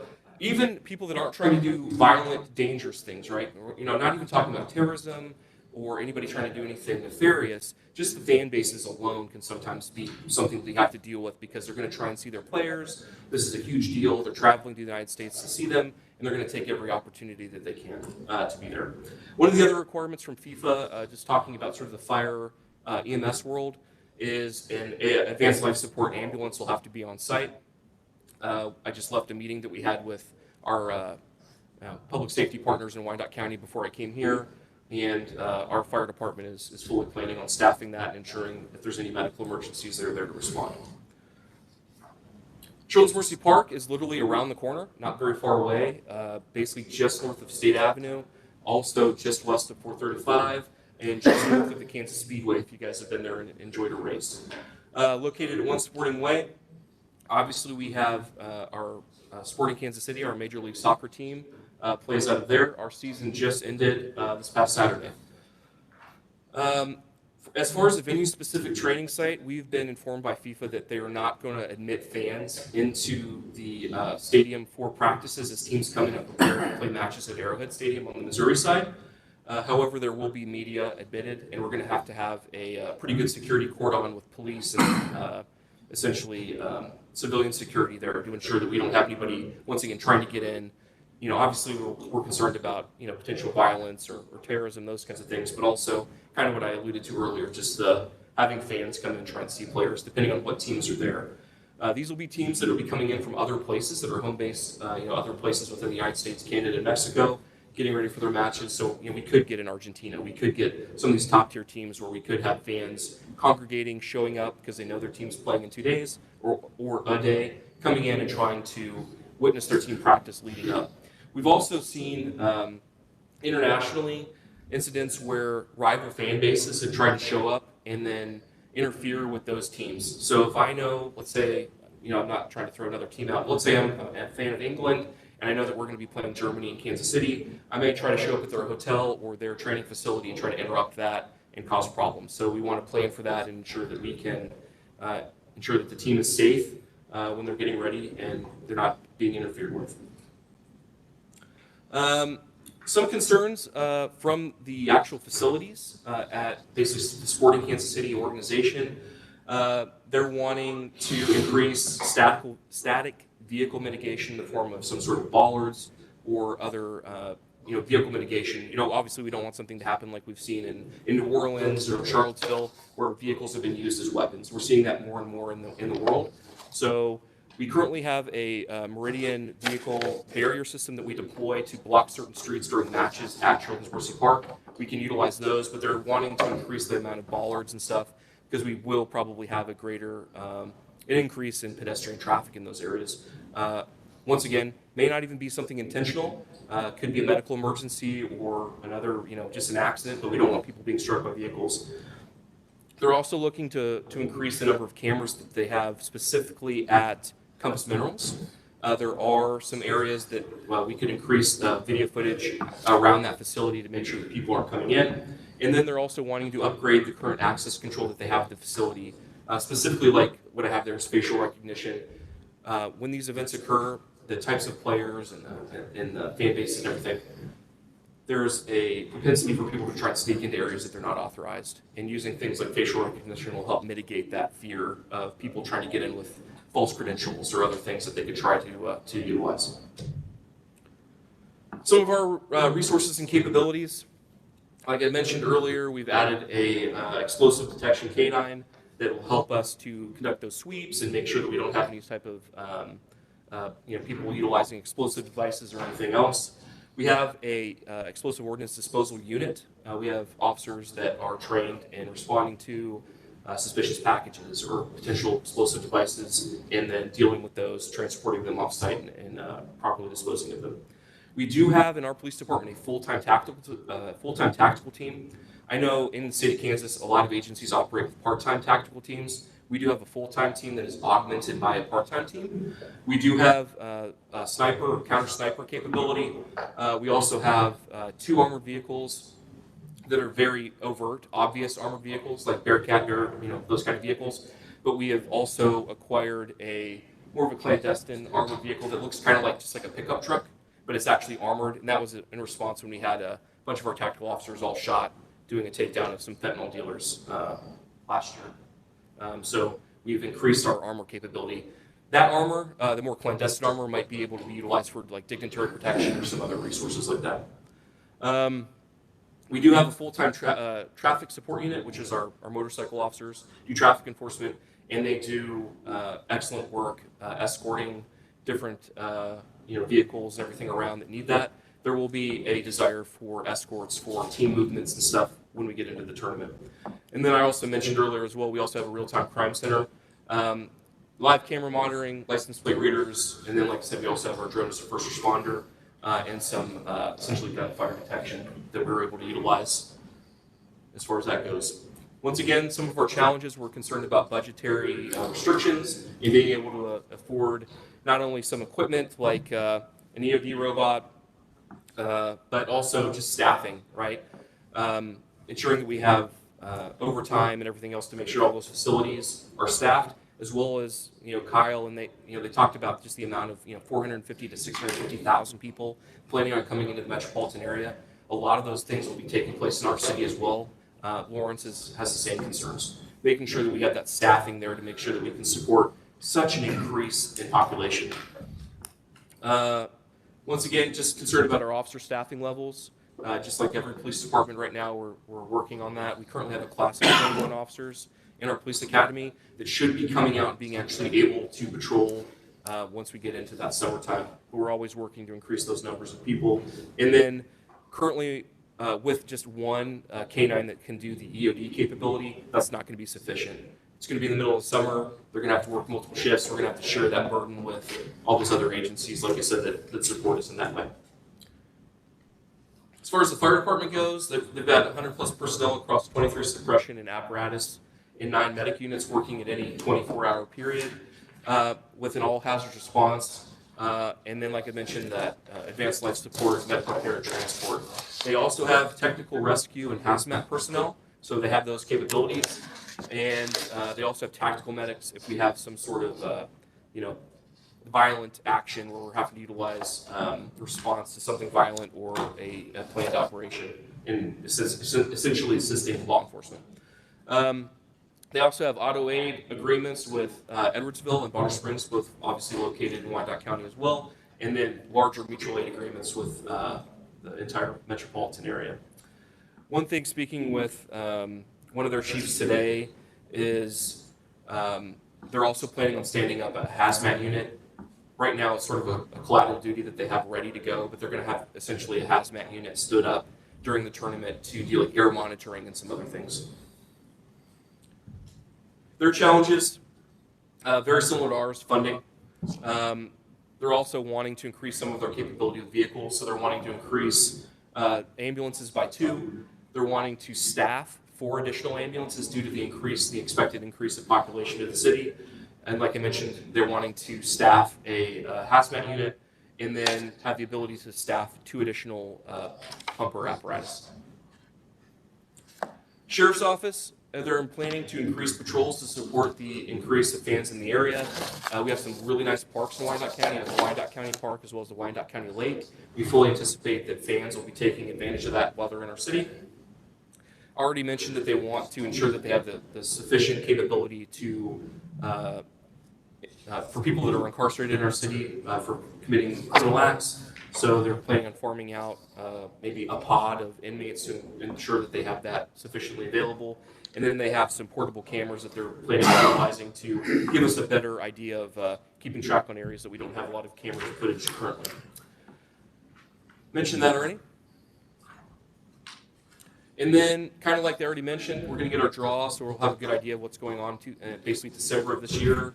And then, there is a potential that we've heard rumblings that some of the big national teams are essentially wanting to go off script from what the style guide and recommendation from FIFA is. And that can completely change things. We know that FIFA really wants the teams to stay with their recommendations and follow their guidelines of where those training sites are and everything else. But we know some of these major national teams will try to break from that and do their own thing because they have the money that they can do that. So we're planning on learning everything December 5th, but we're also kind of planning for the unknown of we could get another team that would want to come in and kind of break from that FIFA guidance. We'll obviously have to support that if that happens, but we'll kind of work our way through that. Anything I'm missing, Colonel? Okay. Obviously I'm here for any questions you guys have, and then I'm sure, you know, Lindsay, Kyle, and everybody will be able to answer something. They're much smarter than I am, so. Okay. Well, I'm gonna take prerogative here because we're getting close to time, but I'll give you time for questions. So you mentioned several times the resource constraints in terms of money from the county. I thought like we voted for tens of millions of dollars to support this as a state, and you know, we were briefed that this is going to bring in hundreds of millions of dollars. Are you getting any outside money from anybody to support this? Croak may be able to speak better to this, but we've put in requests for additional funding through our city county government. The concerns that essentially we're not getting specific guidance of that money trickling down from the federal government through the state and then to us. So our concerns, maybe the money's there, we just aren't aware of exactly how it's being routed to us and what way that'll come to us. Is there more to add on that? To that? Yeah, I'd be happy to. Yeah, You want me please. to do it right now? Okay. Yeah. Sorry.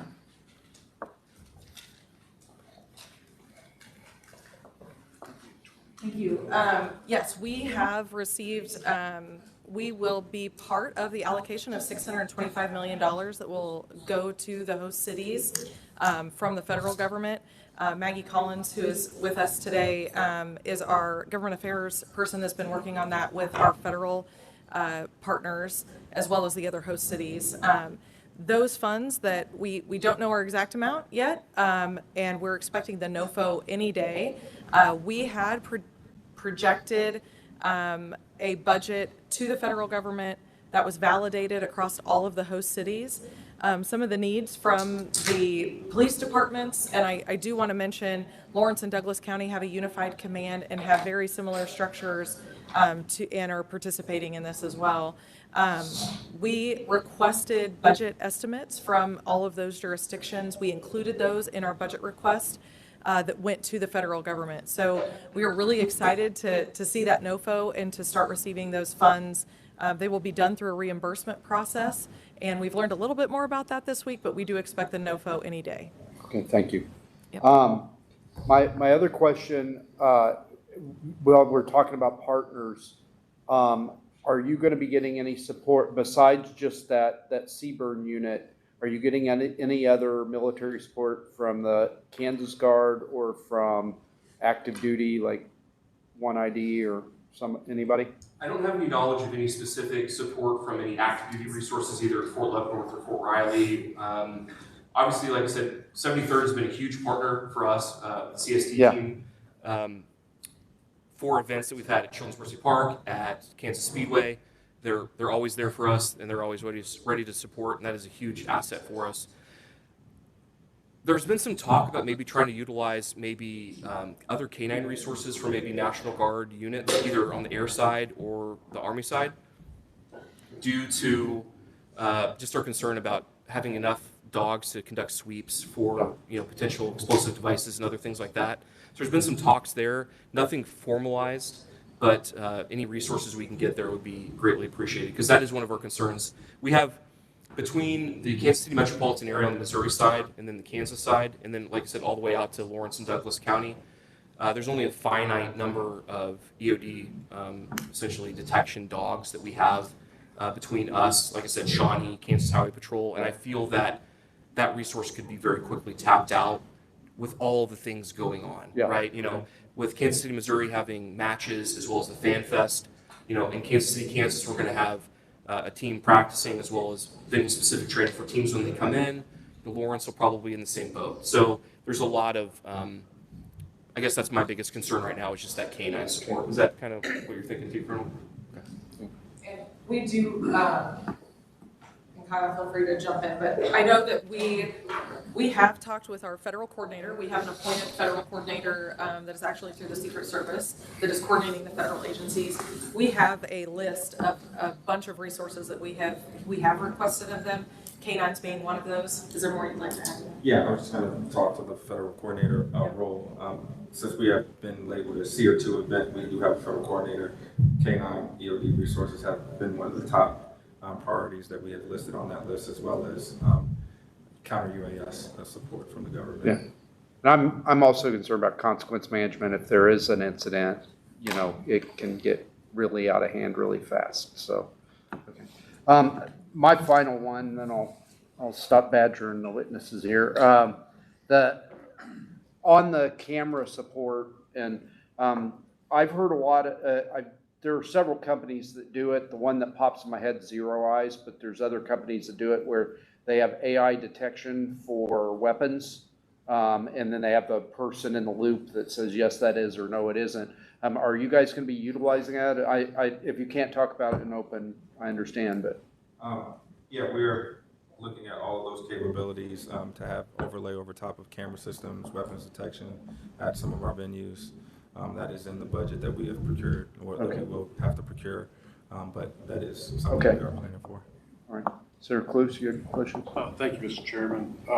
And great job, great presentation. I've been in on probably 3 of these different briefs and then now this one. And just one area I was curious and whether or not it's kind of standard vetting or each municipality jurisdiction kind of does their own thing. But with the threat analysis, gatherings, what's kind of the protocol for volunteers, and do they go through background checks like different nonprofits, vendors, agencies, and then is there kind of a clearance level for them? That's just an area that I haven't heard in any of the meetings. Yeah, no, that's a great question. The volunteer group that we have been recruiting will all be going through a background check. We had, I think, close to 12 to 15,000 people apply to be volunteers. We are looking at needing about 4,500. So we know we're going to lose folks. That pool is established and the application has closed. So if you think of all of the process from background check and interviews and then role placement, we've closed applications already for a process or for jobs that'll start in June of next year for those volunteers. We will also have a pretty complex credentialing system to only allow volunteers into specified areas that are aligned with their role. So when I think about FanFest, we will have a credentialing system. The back of house for FanFest won't be accessible to volunteers unless they have a specific role back there. So I know the safety and security team as well as the events team are working very closely together to make sure that we're creating sections so that nobody can get where they shouldn't be, and making sure that our private security firm that Kyle, with his leadership, was able to secure our private security even before FIFA. So we're really glad for the cost benefit that hopefully we receive from that. But we will work with them as well to make sure that those areas are secure and only the correct folks get to those areas. No. Any other questions from the committee? Senator Peck. Thank you, Mr. Chairman. I'm going to ask you, maybe for one of them, this presentation is marked confidential, but it was an open session. Anybody on the World Wide Web can watch it. Is this confidential or not? Thank you, Senator. Yes, we mark the slides confidential for like the IP, our logos. We have a lot of restrictions with FIFA, so we have to mark things confidential, but we understood that this presentation would be a public document after the presentation. Thank you. It's a good question. It's a great question. Thank you. Any other questions for the conferees? Thank you very much. I really, really appreciate this. And I would love to come see the operations center. So I'll get with you guys afterwards. Of course, I'll leave you my card if you want, sir. Okay. We can get you down there and let you take it. Okay. Take a look. Thank you very much. So committee, that's our last piece of business for today. Tomorrow we're going to be convening in room 144 South in the State House at 9 a.m. And unless there's anything for the good of the order, until then, we're adjourned. You can leave.